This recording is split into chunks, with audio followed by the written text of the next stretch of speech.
कि एक film maker को डिफरेंट शॉट्स की या फ्रेम्स की मालूमात होनी चाहिए। क्योंकि कल काफ़ी हेल्दी डिस्कशन रहा कंटेंट के हवाले से, और जब तक कंटेंट हमारे पास नहीं होगा उस वक्त तक हम अपनी शायद फिल्म को किसी एक अक्सबंदी की कैफियत के अंदर शायद लेकर जाना हमें काफ़ी मुश्किलात उसमें हमें पेश आ रही होंगी।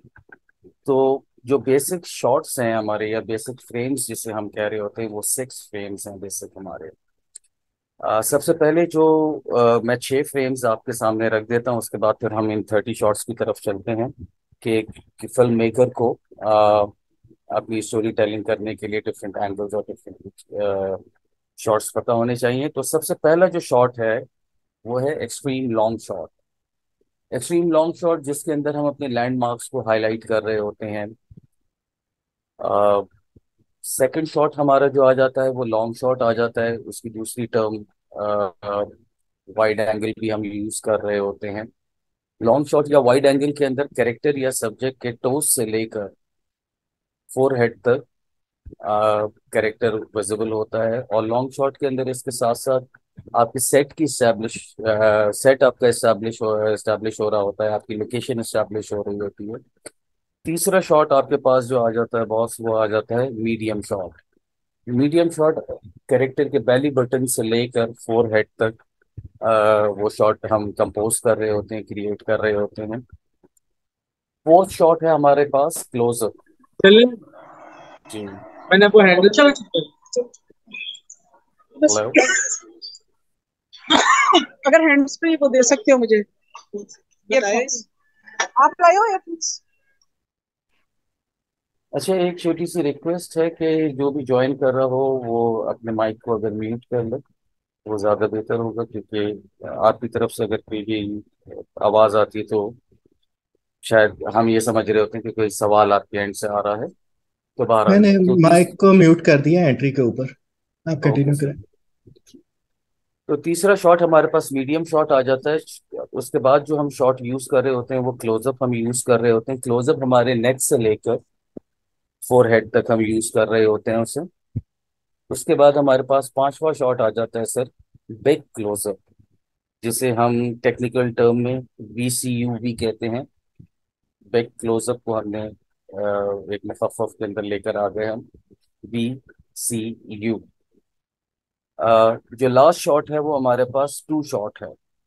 टू शॉट एक फ्रेम के अंदर दो करेक्टर्स एस्टैब्लिश हुए हुए हों उसे हम टू शॉट कहते हैं। तो ये बेसिक आपके 6 फ्रेम्स हैं जिसके जरिए आप किसी भी कहानी को या किसी भी शो को आप इजीली डिलीवर कर सकते हैं। लेकिन फिल्म मेकर्स शायद इन 6 फ्रेम्स के ऊपर अपनी स्टोरी टेलिंग करने में अ, उनको शायद मुश्किलात पेश हो रही होती हैं, क्योंकि जो एक्सप्रेशन, जो इम्प्रेशन, जो एंगल्स वो हाईलाइट करना चाह रहे होते हैं, तो उसके अंदर एंगल्स की एक बहुत अहम उसकी क्या कहना चाहिए कि उसकी अहमियत एक काफ़ी होती है। तो अब हम आ जाते हैं बॉस डिफरेंट शॉट के ऊपर। तो सबसे पहले जैसे मैंने आपके सामने एस्टैब्लिशिंग शॉट कहा, अब ये हमारे पास एरियल शॉट आ जाता है। 70s या 70s से पहले पहले की जो हम डिफरेंट फिल्म्स देख रहे होते हैं उसके अंदर हमें इस तरीके के एरियल शॉट्स बहुत ज्यादा नजर आ रहे होते हैं। जिस तरीके से मैंने आपसे पहला शॉट जो शेयर किया था, एस्टैब्लिशिंग शॉट, कि जिसके अंदर आप डिफरेंट लैंडमार्क्स दिखाने की कोशिश कर रहे होते हैं कि स्टोरी वर्ल्ड कौन से दुनिया के कौन से हिस्से से आपने सेलेक्ट किया है। फॉर एग्जाम्पल, अगर अभी हम रिसेंटली एक सीरीज का रेफरेंस लें, मनी हाइस्ट, उसके अंदर हमें एरियल शॉट नजर आ जाते हैं। इसी तरीके से अगर हम जॉन विक डिफरेंट चैप्टर्स को अगर हम देखें तो उसके अंदर हमें एरियल शॉट नजर आ जाते हैं कि किस तरीके से वो डिफरेंट सिटीज को हाईलाइट करना चाह रहे होते हैं। एक टर्म आपके पास एरियल शॉट की आ जाती है, और दूसरी टर्म आपके पास बर्ड बर्ड आई व्यू।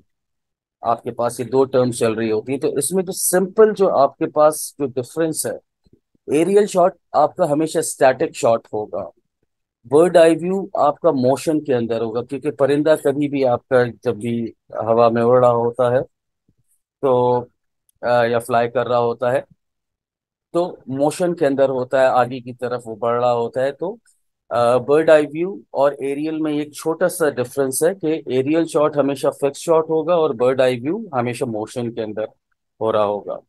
इसी तरीके से आपके पास जो सेकंड शॉट आ जाता है आर्च शॉट, हम इसमें नॉर्मली ट्रैक्स यूज कर रहे होते हैं। हमारी इंडस्ट्री में मुख्तलिफ ग्रिप्स या डिफरेंट गियर्स यूज हो रहे होते हैं कि हम जिसको इजीली कैमरे को हम हैंडल तरीके से या ड्रिफ्टिंग एचपैक से या मुख्तलिफ और टूल्स के ऊपर हम अपने कैमरे को माउंट कर रहे होते हैं। फॉर एग्जांपल जिब की एक टर्म आ जाती है हमारे पास। इसी तरीके से आज स्टडी कैम जैकेट हमारे पास आ चुकी है। तो आर शॉट बेसिकली हम राउंड ट्रैक यूज कर रहे होते हैं। 180 डिग्री राइट साइड से लेकर हम लेफ्ट साइड तक या लेफ्ट साइड से लेकर हम राइट साइड पे हम अपने करेक्टर को यूज करने की बात कर रहे होते हैं। फॉर एग्जांपल अगर हम यहाँ से अपना ए पॉइंट यूज कर रहे हैं तो हमारा शॉट जब एंड हो रहा होगा तो वो बी पॉइंट हमारा ये होगा, या हमारा ए पॉइंट ये हो सकता है या बी पॉइंट हमारा ये हो सकता है। तो एरिया आर्ट शॉट हमेशा आप डिफरेंट एक्सप्रेशंस को दिखाने के लिए यूज कर सकते हैं। तीसरा शॉट जो बॉस आपके पास आ जाता है ब्रिजिंग शॉट। टाइम लैप्स के लिए ज्यादा यूज हो रहा होता है फिल्म्स के अंदर। आप लोग देख रहे होते हैं कि फॉर एग्जांपल शॉट की कॉम्पोजिशन जो है इस शॉट की एक्सट्रीम लॉन्ग शॉट है। बैकग्राउंड के ऊपर आपके माउंटेन्स नजर आ रहे हैं, फोरग्राउंड के ऊपर ग्रास और फसल थोड़ी सी आपके पास नजर आ रही है, और एक गाड़ी जाती हुई नजर आ रही है। गाड़ी कहाँ जा रही है, और ये आपने एक मैप के जरिए इसके अंदर एक लोकेशन से दूसरी लोकेशन या एक सिटी से दूसरी सिटी आप इसके ऊपर ग्राफिकली हाईलाइट कर सकते हैं। इसकी जो हम एक और टर्म यूज कर रहे होते हैं, क्योंकि आजकल ये बहुत ज्यादा ज़देआम भी है ये टर्म हमारी इंडस्ट्री के अंदर, कंपोजिटिंग। कंपोजिटिंग हम बेसिकली उस चीज को कहते हैं कि फ्रेम के अंदर विजुअल के अंदर एक और विजुअल को मर्ज किया हुआ है, ब्लेंड किया हुआ है दो डिफरेंट शॉट्स को। और फॉर एग्जांपल ये ग्राफिक्स है आपकी और ये एक आपके पास शॉट आ रहा है, तो ये टाइम लैप्स में आपके पास ज्यादा ये शॉट्स यूज हो रहे होते हैं। ब्रिजिंग शॉट के बाद क्लोजअप, जिस तरीके से मैंने अभी आपको कुछ देर पहले बेसिक 6 फ्रेम्स आपको सामने रखे, तो उसमें ये क्लोजअप आपके सामने था। क्लोजअप आपके नेक से लेकर आपके फोरहेड तक ज्यादा यूज हो रहा होता है, लेकिन इसको थोड़ा सा मैंने मीडियम क्लोजअप के अंदर मैं ले गया हूँ। क्लोजअप से थोड़ा सा हमने इस शॉट को थोड़ा सा टाइट किया हुआ है, या हम थोड़ा सा और जूम कर गए हैं। बेसिकली क्लोजअप्स आपके हमेशा एक्सप्रेशंस के लिए यूज हो रहे होते हैं कि आप कोई अगर अपने डायलॉग्स के जरिए अपने फेशियल एक्सप्रेशंस, डायलॉग के साथ आप अपने फेशियल एक्सप्रेशंस को जाहिर करना चाह रहे हैं, तो आपके पास क्लोजअप का शॉट यूज हो रहा होता है। क्लोजअप के साथ साथ अगेन मीडियम शॉट, ये जो शॉट आपके सामने बॉस प्लेस हुआ हुआ है ये मीडियम लॉन्ग शॉट है। बेसिकली मीडियम शॉट बैली बटन से लेकर आपके फोरहेड तक अप्लाई हो रहा होगा। और फोरहेड बेसिकली आपका जो हेड रूम, ये आपका हेड रूम कहलाता है। ये हार्डली आपको 1 इंच से लेकर 2 इंचेस तक इसका गैप होना चाहिए हेड रूम का। इससे ज्यादा आप हेडरूम अगर आप टेक्निकली अप्लाई करेंगे तो वो गलत होगा। फॉर एग्जांपल अभी जिस तरीके से अब्बास बेग साहब का एक फ्रेम हमारे सामने बना हुआ है, तो अब्बास साहब का जो हमें हेडरूम नजर आ रहा है वो बहुत ज्यादा वाइड है, मतलब हमारे सामने कैरेक्टर बहुत छोटा नजर आ रहा है हमें। तो अगेन मीडियम शॉट आपके पास लॉन्ग मीडियम शॉट की शक्ल में भी अप्लाई हो रहा है। मीडियम शॉट आपका बैली बटन से लेकर आपके फोरहेड या हेडरूम आपका यहाँ तक आप अप्लाई करेंगे। हमेशा एक चीज का ख्याल रखिए अपनी प्रोडक्शन जब भी आप डिजाइन करें, क्योंकि जब तक बॉस आपके पास स्क्रीन प्ले नहीं आएगा, जब तक आपके पास स्क्रिप्ट तैयार होकर नहीं आएगा, ना आपका लाइटिंग स्टाइल डेवलप हो सकता है, ना आपके फ्रेम्स का मेथड सेलेक्ट हो सकता है। क्योंकि हम बात तो ये कर रहे हैं कि हम 30 शॉट्स को इस वक्त डिस्कस कर रहे हैं, लेकिन अगेन एक फिल्म मेकर अपनी स्टोरी टेलिंग करते हुए 30 शॉट्स तो नहीं दिखा सकता। उसको एक मेथड ऑफ शॉट्स का अपना फॉर्मूला क्रिएट करना पड़ेगा कि जी मैं 7 मेथड ऑफ शॉट्स के अंदर अपनी फिल्म सुनाने के लिए जा रहा हूँ, दिखाने के लिए जा रहा हूँ। 5 मेथड ऑफ शॉट्स में जा रहा हूँ, 15 मेथड ऑफ शॉट्स का रवैया अपना रहा हूँ। तो अगेन ये एक फॉर्मूला हमेशा याद रखिए कि अपने शॉट्स को सेलेक्ट कीजिए कि मैं ये 5 शॉट्स यूज करूंगा, और इसमें डिफरेंट एंगल्स आप कोई भी यूज कर लें, एंगल्स का कोई इशू नहीं, लेकिन शॉट्स का मेथड आपको हमेशा अपने पास फाइनलाइज करना पड़ेगा। तो मीडियम शॉट आपका इस तरीके से हो जाएगा। और जो एक और जो चीज, इंपॉर्टेंट चीज जो मैं आपके सामने रखना चाह रहा हूँ यहाँ पे, हमेशा फ्रेम में डेप्थ ऑफ फील्ड अप्लाई करें, डेप्थ लेकर आए। बैकग्राउंड हमेशा, बैकग्राउंड में कोई चीजें आपकी विजिबल हो, लोकेशंस हमेशा मैटर करती हैं, सेट हमेशा मैटर करता है। एक टर्म है आपके पास, मिजा इंसान, MESEENSCENE,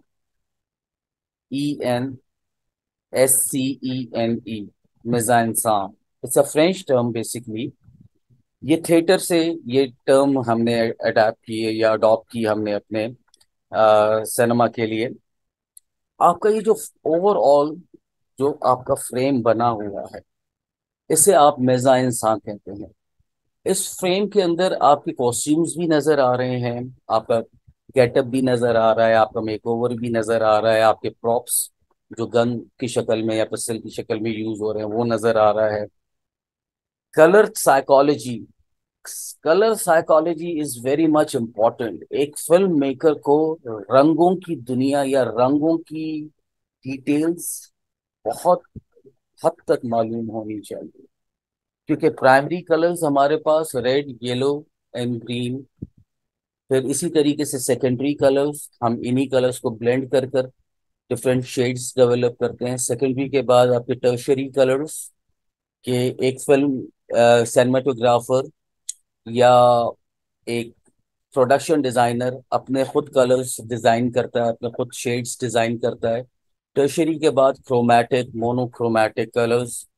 आपके जो बेसिकली कलर्स हैं, जो मीडिया इंडस्ट्री के कलर्स हैं, that is RGB, red, green and blue. ये हमारे कलर्स हैं। लेकिन as a production designer, as a set designer, as a cinematographer, as a camera person, आपको कलर की साइकोलॉजी को समझना बहुत ज्यादा पड़ेगा। क्योंकि एक तरफ अगर रेड का शेड आपको मोहब्बत का रवैया दिखाता है, तो दूसरी तरफ वही लाली आपको गुस्से की कैफियत भी दिखा रही होती है। अगर आपको ब्लू कलर कहीं पे पीस दिखा रहा होता है, तो यही ब्लू कलर जो है आपके पास किसी और कैफियत से भी आ रहा होता है। तो ये आपको डिफरेंट कलर्स की साइकोलॉजी को समझना बहुत जरूरी होगा। तो अगेन मीडियम शॉट के बाद जो आपके पास बहुत शॉट आ जाता है, दैट इज लॉन्ग शॉट। और फॉर एग्जाम्पल जैसे मैंने आपको मिजा इंसान एक टर्म अभी यूज की, again depth of field, background बहुत ज्यादा क्लियर है, जो कैरेक्टर्स पीछे किसी जंग का हिस्सा या बैटलफील्ड का हिस्सा बनने के लिए जा रहे हैं, पानी के अंदर किस तरीके से पानी उछल रहा है, ये सारी चीजें आपकी, ये स्प्लैशेस जिस तरीके से आपके अप्लाई हो रहे हैं, समहाउ ये शायद आपने ग्रीन स्क्रीन पे शूट किया हो, जिसे आपकी एक क्रोमा टर्म भी हम कह रहे होते हैं।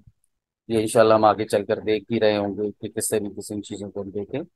तो शायद आप इस चीज को एनिमेट भी कर रहे हो, जैसे मैंने आपसे कंपोजिटिंग की एक टर्म यूज की थी ब्रिजिंग शॉट को दिखाते हुए। तो माइट भी ये पार्टिकल एनिमेशन जो है आपकी, ये पार्टिकल्स जो है पानी के, हम इसको बाद में पोस्ट के अंदर भी हम इसको ऐड कर सकते हैं। तो लॉन्ग शॉट अगेन जिस तरीके से मैंने आपको पहले बताया था, या तो हम लोकेशन को हाईलाइट कर रहे होते हैं, अगर हम लोकेशन को हाईलाइट करने के साथ साथ सब्जेक्ट या कैरेक्टर के टोस से लेकर हम फोरहेड तक कैरेक्टर को दिखा रहे होते हैं। अगेन हेड रूम का हम हमेशा ख्याल रखते हैं कि 1 से 2 इंच हम हेड रूम अप्लाई करेंगे। तो लॉन्ग शॉट इस तरीके से बॉस आपके पास हो जाएगा। एक इंटरेस्टिंग शॉट है कॉबॉय शॉट। वेस्टर्न फिल्म्स में, क्योंकि 1895 में जिस तरीके से कल डिस्कस भी हुआ कि कैनेटेस्कोप के नाम से पहला कैमरा डिजाइन किया गया था एडिसन ने, और उसका असिस्टेंट जो था डिक्सन, इन दोनों ने मिलकर वो एक एक्सपेरिमेंट किया जो कि कामयाब रहा। और जो उस दौर में जो अच्छे नैरेटिव बने, उनमें से एक नैरेटिव था अ ट्रेन रॉबरी समथिंग, कुछ इस तरीके से इसका नाम था।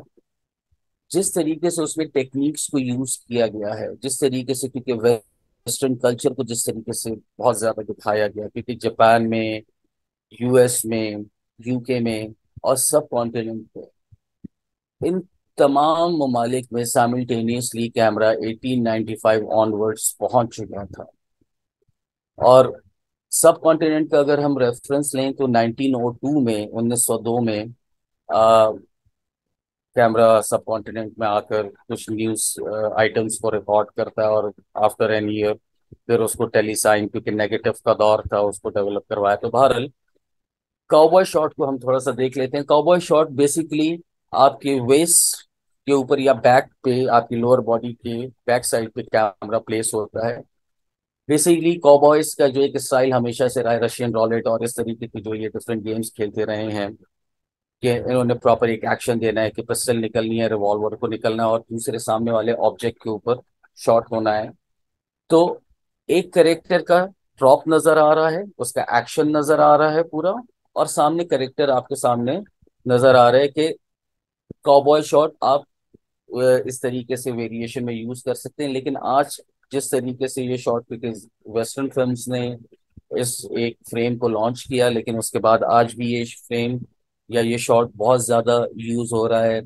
रिसेंटली अगर आप चैप्टर 4 ले लीजिए जॉन विक का, उसके अंदर ये चीज नजर आ जाती है। जॉर्ज मिलर का एक नैरेटिव आप अगर 2014 या 2015 का अगर आप देखते हैं, मैड मैक्स फ्यूरी, उसके अंदर इस तरीके के आपको वैसे कॉबॉय शॉट्स बहुत ज्यादा नजर आ जाते हैं। बेसिकली अगले सामने वाले ऑब्जेक्ट का आप एक्सप्रेशन उसके अंदर कैप्चर कर रहे होते हैं। तो कॉबॉय शॉट्स के साथ बहुत डीप फोकस शॉट। अगेन कल किसी एक स्टूडेंट की तरफ से ये एक बात भी आई थी कि जी लेंस को भी हमें अंडरस्टैंड करना है। तो लेंस की एक बहुत अहमियत है आपके पास, क्योंकि 50 mm का जो लेंस है, क्योंकि अभी तो हम सिर्फ आपके सामने शॉर्ट्स को रख रहे हैं कि जी इस तरीके के फ्रेम्स होते हैं, इस तरीके के शॉर्ट्स होते हैं, लेकिन ये शॉर्ट्स कौन से लेंस के साथ क्रिएट किए जा सकते हैं। तो फॉर एग्जांपल 50 mm का लेंस जो है, या 55 mm का जो आपके पास किट लेंस भी वो कहला रहा होता है अक्सर डीएसएलआर के अंदर, तो वो आपका हमेशा लॉन्ग शॉट या एक्सट्रीम लॉन्ग शॉट आपका बना रहा होगा 50 mm का लेंस। 35 mm का लेंस जो है आपके पास, वो मीडियम शॉट आपके लिए कंपोज कर रहा होगा। इसी तरीके से आपके पास एक और शॉर्ट लेंस है 85 mm। 85 mm आपका क्लोजअप या बिग क्लोजअप शॉट्स आप उस लेंस के जरिए क्रिएट कर सकते हैं। फिर आपके पास 105 mm, 105 mm का लेंस, वो आपका एक्सट्रीम क्लोजअप। कि फॉर एग्जाम्पल अगर मुझे सिर्फ और सिर्फ ये रेटिना दिखाना है, आई बॉल सिर्फ मुझे दिखाना है, या मुझे कोई होठों का एक एक्सट्रीम लॉन्ग क्लोजअप शॉट अगर मुझे लेना है, तो ये आपके लेंस की थोड़ी सी वेरिएशन है। 50 mm, 35 mm, 85 mm and 105 mm। ये डीप फोकस शॉट जो है आपका, बेसिकली ये 24 mm लेंस जो होता है हम उससे क्रिएट करते हैं, जिससे हमें बैकग्राउंड जो हमारा ये नजर आ रहा है हमें, ये क्लियर हो जाता है। क्योंकि डिफरेंट अगर हम पीछे ऊपर शॉट्स देखते हुए आ रहे हैं तो हमें बैकग्राउंड कहीं पे स्लाइटली ब्लर नजर आ रहा है, इसी तरीके से हमें यहाँ पे भी बैकग्राउंड ब्लर नजर आ रहा है। या डी फोकस की टर्म भी हम एक टेक्निकली यूज कर रहे होते हैं। तो सेम डी फोकस शॉट में आपके पास बैकग्राउंड विजिबल हो रहा होता है। तो अगेन स्टोरी वर्ल्ड में आपने as an screen play writer, क्योंकि कल इसे एक बात के ऊपर भी काफी डिस्कशन रहा कि स्क्रीन प्ले राइटर जो है डायरेक्टर होता है, या डायरेक्टर का स्क्रीन प्ले राइटर होना आज के दौर में बहुत जरूरी है। क्योंकि जिस तरीके से आप वर्ल्ड सिनेमा को छोटा करते हुए आ रहे हैं, या आप टेक्नोलॉजी का सहारा लेते हुए आप बजट्स को कम करते हुए आ रहे हैं, तो शायद अब आपके यूनिट के अंदर या आपके एक प्रोजेक्ट में आज कम से कम लोगों को आप यूज करने की बात कर रहे होते हैं। तो अगेन हम अपने डीप फोकस शॉट की तरफ आ जाते हैं। तो again over the shoulder compose हुआ हुआ है। अगर हम यहाँ पे देखें तो ये कॉबॉय शॉट हम यहाँ पे बैक से दिखाने की बात कर रहे हैं, यहाँ पे हम शोल्डर के दिखाने की बात कर रहे हैं, लेकिन हमारे सामने बैकग्राउंड जो है वो बिल्कुल फोकस हुआ हुआ है। कोई कुछ कहना चाह रहा है? जी फहम, मैं यहाँ एक सवाल लेना चाह रहा हूँ स्टूडेंट्स के लिए भी और अपने लिए भी।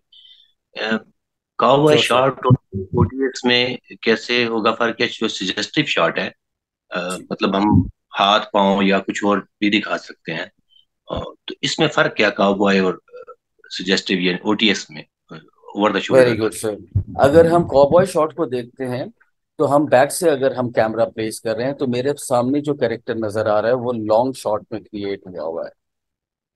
वो टोस से लेकर मुझे फोरहेड तक नजर आ रहा है, लेकिन यही चीज जब मैं ओवर द शोल्डर में अप्लाई करता हूँ तो ये मेरे पास मीडियम शॉट या तो बना हुआ है या ये मेरे पास क्लोजअप शॉट बना हुआ है। तो ये एक फर्क है आपके पास कि जो सामने आपके ऑब्जेक्ट खड़ा हुआ है उसका लॉन्ग शॉट से वो क्लोजअप में या मीडियम शॉट में कन्वर्ट हो जाता है, जफर भाई। जी। बहुत शुक्रिया। जी। तो जी सर प्लीज। हकी साहब, एक बात, एक तो जो पहले वाला शॉट है वो मैंने मिस कर दिया, वो मुझे दिखा दीजिएगा। और दूसरी बात ये है कि ये जो डिफरेंट किस्म के शॉट्स लेने के लिए जो फोटोग्राफर है उसको ऑब्जेक्ट से दूर नजदीक होना पड़ता है, कि एक ही जगह पे खड़े होके आप डिफरेंट शॉट्स ले सकते हैं ये? Okay sir. इसके लिए हमें अपने स्कूल का फिजिक्स का एक प्रैक्टिकल रिकॉल करना होगा जिसमें हम फोकल लेंथ अपनी मेजर कर रहे होते थे, बीच में स्केल लगाते थे, एक लेंस लगाते थे और हमें फोकल लेंथ अप्लाई करते थे। तो अगेन जिस तरीके से मैंने आपको लेंस का बिहेवियर अभी बताया कि 50 mm का लेंस जो है आपका मास्टर शॉट बना रहा है, तो अगेन लेंस की वेरिएशन और लेंस का behaviour is very much important. और एक सिनेमाटोग्राफर या एक कैमरामैन जब डिफरेंट लेंस के ऊपर काम कर रहा होता है तो वो सिलेक्शन बनाता ही अपने लेंस की इस वजह से है कि उसने बेस्ट से बेस्ट शॉट डिलीवर करना है। क्योंकि सर डायरेक्टर जो है हमेशा डिपेंडेंट होगा सिनेमाटोग्राफर के ऊपर, क्योंकि जो वो कहानी सुनाना चाह रहा है क्या कैमरा वही चीज रिकॉर्ड कर पा रहा है। और अगर वो चीज रिकॉर्ड नहीं हो पा रही, क्योंकि हमें इस तरीके से जैसे कल जफर साहब ने एक बड़ी अच्छी एग्जाम्पल दी थी कि बाज औक़ात हम आ, कोई सीन लिखते हुए उतनी डिटेल को मद्देनजर नहीं रखते, लेकिन हम लिखकर उसको डायरेक्टर के हवाले कर देते हैं। जब डायरेक्टर उस एक आम सी चीज को एग्जीक्यूट करता है तो उसके अंदर एक खूबसूरती आ जाती है। तो अगेन ये आपकी विजुअलाइजेशन का भी बहुत इसमें अहम किरदार है। और एक फिल्म मेकर को एक तरफ देखना है और दूसरी तरफ पढ़ना बहुत जरूरी है, क्योंकि ideas, shorts, visualisation, behaviour, sound, एक कलेक्टिव चीजें मिलकर आपके एक नैरेटिव को डिलीवर करने की बात कर रही होती हैं। तो आई होप कि मैंने क्लियर किया हो, तो मैं आगे चलूं सर। जी हाँ, एक सवाल आया है एक दोस्त का कि सिनेमाटोग्राफर को आप किस तरह डिफाइन करेंगे, क्या उसके लिए कहेंगे? तो मेरे ख्याल मुख्तसर से यहाँ बता दें, कैमरामैन और सिनेमाटोग्राफर का फर्क क्या होगा? सर सिनेमाटोग्राफर का जो सिंपल सा एक फर्क है, जो कैमरा सिनेमा के लिए काम कर रहा है या जो कैमरामैन सिनेमा के लिए काम कर रहा है वो सिनेमाटोग्राफर कहलाता है। आज डायरेक्टर ऑफ फोटोग्राफी एक टर्म यूज होती है, DOP। ये जब से हमारे पास 2000 ऑनवर्ड हम डिजिटल के अंदर कन्वर्ट हुए हैं, क्योंकि इससे पहले तक हम सेलुलॉइड नेगेटिव्स यूज किया करते थे कैंस की शक्ल में। वो एक रोल आता था हमारे पास, जो उसका सबसे कम जो सबसे छोटा रोल होता था वो 400 फीट्स का होता था, और 400 फीट्स इज लाइक 4 मिनट्स, जिसकी अगर आज कॉस्ट देखी जाए तो दैट इज अराउंड 38,000 39,000 के लगभग है। तो हम सेलुलॉइड से निकल कर आज डिजिटल में कन्वर्ट हो चुके हैं। तो डिजिटल में जो हम टर्म यूज कर रहे होते हैं वो DOP की टर्म यूज कर रहे होते हैं। और आज फिल्म्स डिजिटली भी रिकॉर्ड की जा रही हैं, तो उसके अंदर ये डीओपी की टर्म भी हम यूज कर रहे होते हैं। तो सिनेमेटोग्राफर जो कंटेंट आप सिनेमा के लिए कर रहे हैं उसे हम सिनेमेटोग्राफर कह रहे होते हैं। जी बॉस। ठीक है, मैं चैट रूम फॉलो नहीं कर पा रहा हूँ जफर भाई, क्योंकि मैंने स्लाइड शेयर की हुई है, इस वजह ठीक से है मैं उस जगह पे जा नहीं पा रहा हूँ। जी, तो अब अगर कोई सवाल आ रहा हो तो वो प्लीज आप मुझे या तो बता दूंगा। दीजिए। जी। तो कॉबॉय शॉट हो गया सर, डी फोकस शॉट हो गया आपके पास। Again dolly zoom shot, one of the best shot. Alfred Hitchcock साहब, दुनिया के खूबसूरत फिल्म मेकर, जिन्होंने बहुत सी कहानियां हमें सुनाई। पैशन, कल एक बात हो रही थी कि एक फिल्म मेकर को या एक इस इंडस्ट्री में जो भी कदम रख रहा है उसमें पैशन का होना बहुत जरूरी है। एल्फ्रेड हिचकॉक के पास कोई डिग्री नहीं थी, और उस दौर में कैमरा और फिल्म पढ़ाया भी नहीं जाता था, लेकिन इसने एक ऐसा शॉट इन्वेंट किया कि टेली लेंस एक हम यूज करते हैं अपनी इंडस्ट्री में, या एक टर्म है हमारे पास टेली लेंस, जो कि जूम इन और जूम आउट के लिए यूज हो रहा होता है। क्योंकि आपके जो लेंस जिस जिन कैमरे पे माउंट होते हैं उनमें जूम इन जूम आउट का ऑप्शन नहीं होता। टीवी के अंदर जो टीवी के कैमरे होते हैं, जो टीवी मीडियम को डिलीवर कर रहे होते हैं, न्यूज कैमरास होते हैं, फॉर एग्जांपल सोनी 1080 या पैनासोनिक 170, PD 170 या 175, इनमें जूम इन और जूम आउट का ऑप्शन कैमरे में ही मौजूद होता है। लेकिन प्रोफेशनल कैमरास में ये आपके पास ऑप्शन मौजूद नहीं होता, इसके लिए आपको हमेशा लेंस यूज करना पड़ रहा होता है। डॉली जूम का जो बिहेवियर है, ये आप दो, आपके पास ग्रिप्स होना बहुत इंपॉर्टेंट है। आपके पास सबसे पहले तो आपके पास टेली लेंस होना चाहिए और ट्रैक होना चाहिए। जैसे कि हमने सेकंड शॉट देखा था, आर्ट शॉट, वो राउंड ट्रैक था। तो हमारे पास दो किस्म के ट्रैक्स यूज हो रहे होते हैं, एक स्ट्रेट ट्रैक होता है और एक राउंड ट्रैक होता है। तो इस शॉट के लिए हमें स्ट्रेट ट्रैक की जरूरत पड़ती है। अब फॉर एग्जाम्पल अगर ट्रैक इन हो रहा है कैमरा, तो जो जूम है आपका जो लेंस, टेली लेंस है, वो जूम आउट हो रहा होगा, बैक की तरफ आ रहा होगा। तो ये इसका बिहेवियर ये हो जाता है कि कैरेक्टर एक ही जगह पे फिक्स होता है और बैकग्राउंड जो है वो आपका पूरा मूव कर जाता है। तो डॉली जूम एल्फ्रेड हिचकॉक ने बर्ड्स फिल्म के अंदर लॉन्च किया, और अब उनकी मुख्तलिफ और फिल्म्स के अंदर भी डॉली जूम शॉट्स बहुत ज़्यादा यूज हुए हैं। एक्शन सीक्वेंस में डॉली जूम शॉट्स बहुत ज़्यादा यूज हुए। मिस्ट्री के अंदर, मिस्ट्री जॉनरा के अंदर डॉली जूम का शॉट बहुत ज़्यादा यूज हो रहा होता है। तो इसका रेफरेंस भी मैं आपसे शेयर कर दूंगा जब ये लेक्चर आपके साथ शेयर कर रहा हूँ। इसके बाद बॉस आ जाता है डश टिल्ट।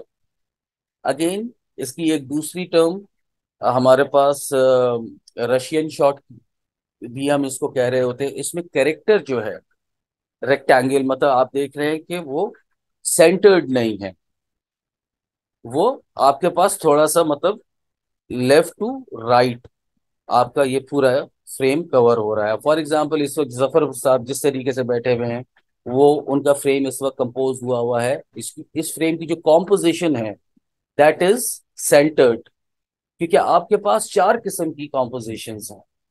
सबसे पहले सेंटर्ड आ जाएगा, उसके बाद अगर जफर साहब अगर अपने कैमरे को थोड़ा सा राइट पैन करें, राइट की तरफ पैन करें, that's it, this is called rule of third. This composition is rule of third. जैसे अभी आपने जफर साहब, अभी आपने जो अपने राइट साइड पे पैन किया था कैमरा, कि आप साइड पे आ गए थे, तो सेकंड आपकी कॉम्पोजिशन रूल ऑफ थर्ड की हो जाती है। तीसरी आपकी कॉम्पोजिशन आ जाती है डायगनल। अगर आप जफर साहब का बैकग्राउंड अगर आप देखें तो वो डायगनल तिकोन के अंदर कंपोज हुआ हुआ है। चौथी चीज, चौथी कॉम्पोजिशन जो है, मैं अपने फ्रेम में दिखाना क्या चाह रहा हूँ, फ्रेम किसको कर रहा हूँ, मैं इनके स्पेक्टिकल को फ्रेम करने की कोशिश कर रहा हूँ, या ये बैकग्राउंड के ऊपर जो बुक्स रखी हुई हैं इसमें कोई एक बुक मेरे कंटेंट से रिलेट हो रही है, क्योंकि विजुअल कम्युनिकेशन भी आपको करनी है। तो अगेन इस शॉट को हम डस्ट स्टिल शॉट कह रहे होते हैं, जो कि आपके एक्शन सीक्वेंस के अंदर ज्यादा यूज हो रहे होते हैं। डस्ट स्टिल के साथ साथ बॉस एस्टैब्लिशिंग शॉट, जैसे कि आपको शुरू के अंदर ही हमने इस चीज को यूज किया कि लैंडमार्क्स को हाईलाइट करने के लिए हम यूज कर रहे होते हैं, दैट इज एस्टैब्लिशिंग शॉट। इसके साथ साथ बॉस हैंडहेल्ड शॉट। आज हैंडहेल्ड शॉट लेना बहुत आसान है, क्योंकि आज इस किस्म की स्टडी कैम जैकेट्स अवेलेबल हैं, अ, जिसके ऊपर हम इजीली स्टडी कैम जैकेट्स को पहनकर कैमरे को इजीली माउंट कर लेते हैं। ये जितना कैमरे का वेट होता है, एटलीस्ट 40-45 kg 55 kg तक का जो कैमरा होता है, वो पूरा लोड जो है इस पूरे रॉड के ऊपर या हेड के ऊपर आ जाता है। और जिस तरीके से भी आप चल रहे हो, किसी एक कैरेक्टर को फॉलो कर रहे हो, क्योंकि अक्सर हम ये देख रहे होते हैं कि हमारे फ्रेम हिल बहुत रहे होते हैं, शेकी शेकी बहुत ज्यादा हो रहे होते हैं। तो आपको हमेशा अपना फ्रेम स्मूथ चाहिए। तो इसमें हाइड्रोलिक्स भी मौजूद हैं कि नॉर्मली जिस तरीके से एक आपका मोशन चल रहा होता है, तो हैंडल शॉट आज बहुत इजीली आप क्रिएट कर सकते हैं। पहले दौर में आपको अपने हाथों के जरिए ही 50-55 किलो को होल्ड कर कर आपको वो शॉट पूरा डिलीवर करना होता था, जो कि मुश्किल होता था। ये नहीं कि नामुमकिन होता था, लेकिन आज जिस तरीके से टूल्स हमारे पास कॉमन होते जा रहे हैं, तो हैंडल शॉट आपका इस तरीके से बॉस यूज हो जाता है। हैंडल शॉट के बाद लो एंगल शॉट। अगेन कैमरा आपका नीचे की तरफ अगर आपने माउंट किया हुआ है, तो आपका लो एंगल शॉट क्रिएट हो जाएगा। इसी तरीके से हाई एंगल शॉट, आपका कैमरा टॉप एंगल के ऊपर माउंट कर दिया जाए। अब इस तरीके के बिहेवियर्स के अंदर आप किसी से कम्युनिकेट भी कर सकते हैं, किसी एक्शन को दिखाने के ऊपर कि जी अगर कोई मर्डर मिस्ट्री है, कोई मर्डर हो रहा है या कोई इस तरीके का एलिमेंट है, तो वो एक पॉइंट ऑफ व्यू और एक व्यू पॉइंट का एलिमेंट भी आपकी कॉम्पोजिशन का या फ्रेम्स का शॉट्स का हिस्सा होता है। तो हाई एंगल और लो एंगल शॉट्स इस तरीके से बॉस आपके सामने आ जाएंगे। लॉकडाउन शॉट, ज्यादातर ये शॉट आपको थोड़ा सा मैसी शॉट होता है। कैमरे को आप एक जगह पे फिक्स कर देते हैं, और इसमें ऑब्जेक्ट की या कैरेक्टर की मूवमेंट बहुत ज्यादा होती है।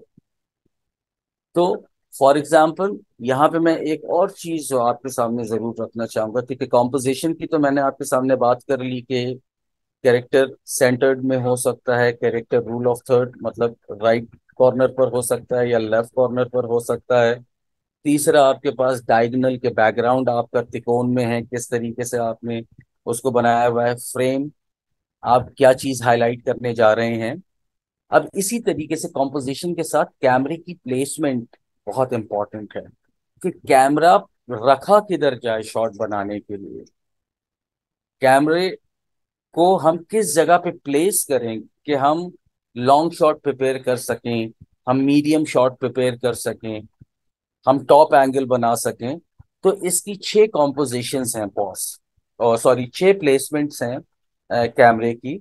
सबसे जो पहली प्लेसमेंट है, जो कि थ्रू आउट मोशन में होती है, विच इज 360 डिग्री। अगर मैं आपको सेकंड शॉट यहाँ पे रिकॉल करवाऊं, आर्ट शॉट जैसे हमने कहा था, वो 180 डिग्री था। 360 डिग्री किसी भी सब्जेक्ट के या कैरेक्टर के पूरा सर्कल आपका थ्रू आउट घूम रहा होता है, जो कि हम डिफरेंट क्लाइमेक्स के अंदर दिखाने की बात कर रहे होते हैं, या कोई एक्शन सीक्वेंस में हम फाइटिंग सीक्वेंस के अंदर हम इस तरीके के शॉट्स को यूज करते हैं। 360 डिग्री का हाफ है sir 180 degree. Right to left या तो ट्रैक होगा, या लेफ्ट टू राइट ट्रैक होगा। ये आपकी सेकंड प्लेसमेंट हो गई। थर्ड प्लेसमेंट इज 180 का हाफ कितना हुआ बॉस, 90 डिग्री ऑफ सेंटर, जिससे आप लॉन्ग शॉट क्रिएट करेंगे, अपना मीडियम शॉट बना सकते हैं, आप क्लोज अप शॉट बना सकते हैं, आप अपने वेरिएशन कोई भी बना सकते हैं फ्रेम की। लेकिन कैमरे की placement is very much important. अगर आपका कैमरा सही जगह पे नहीं प्लेस हुआ हुआ, आपका कैरेक्टर जो चीज डिलीवर कर रहा है वो अगर आपका कैमरा सही मायनों में कैप्चर नहीं कर रहा, तो आपका व्यूअर शायद आपके कंटेंट को देखने के लिए नहीं बैठा हुआ। तो placement is very much important. तो 90 डिग्री इज ऑफ सेंटर्ड, जिससे हम मास्टर या मास्टर शॉट या मीडियम शॉट या जो भी बनाए हम 90 डिग्री का half boss 45 degree angular shot. मैं एंगल दिखा रहा हूँ, राइट एंगल से दिखाने की कोशिश कर रहा हूँ कैरेक्टर को, जिसमें अगर फॉर एग्जांपल 90 डिग्री से अगर मैंने मीडियम शॉट बनाया है तो उसका जो चेहरा है वो मुझे फ्रंट पे प्रॉपर विजिबल हो रहा है। जब मैं 45 डिग्री के ऊपर अपना कैमरा प्लेस कर रहा हूँ, एंगुलर जैसे हम कहते हैं, तो उसमें मेरे पास लॉन्ग प्रोफाइल आ रहा है। मेरे पास एक साइड मेरे चेहरे की वो ज्यादा विजिबल हो रही है। तो 45 डिग्री का हाफ हुआ सर 22.5, जो कि बिल्कुल साइड प्रोफाइल मैं अपने बिल्कुल लेफ्ट साइड के ऊपर कैमरे को प्लेस करूंगा, और वो मेरा साइड प्रोफाइल दिखा रहा होगा, मेरे चेहरे का एक रुख दिखा रहा होगा। और लास्ट जो आपकी प्लेसमेंट है विच इज 30 डिग्री शॉट, जो 45 डिग्री और 22.5 डिग्री के बीच में प्लेस होगा, जिसमें आप लॉन्ग प्रोफाइल भी दिखाने की बात करते हैं। इसमें आपका बैकग्राउंड थोड़ा सा ज्यादा डेवलप हो जाता है, आप फोरग्राउंड को आप ज्यादा यूज कर लेते हैं।